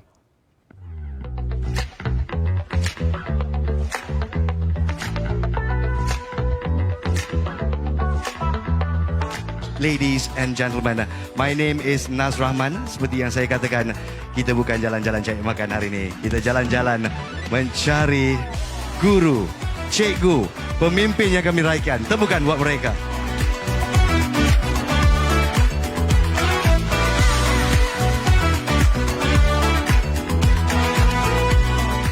Yeah, we are here to support the dreams of all of our top 10 finalists because we know firsthand that dreams are powerful. What more, the dreams of these teachers. So it's interesting that Sam said power. People often don't associate being a teacher with power. But here at the Malaysia Teacher Prize, we acknowledge this power that teachers hold. The power to inspire, the power to change lives, and the power to make a difference. Most importantly, the power of nation building.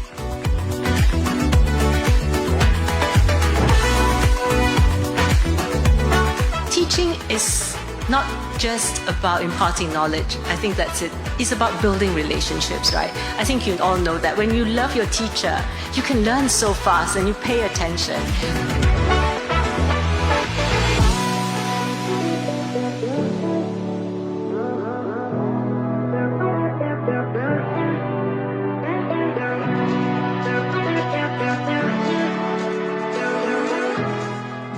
So the winner is Cikgu Anutra Sirisena.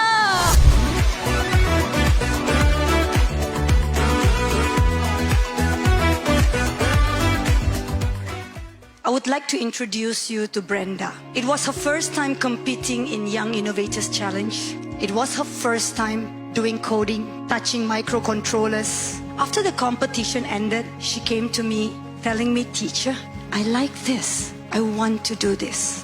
Today, Brenda is a third-year student doing data science.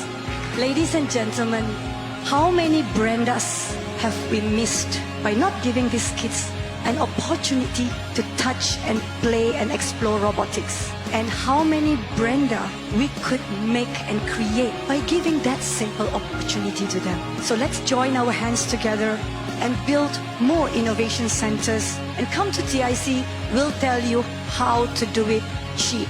Thank you.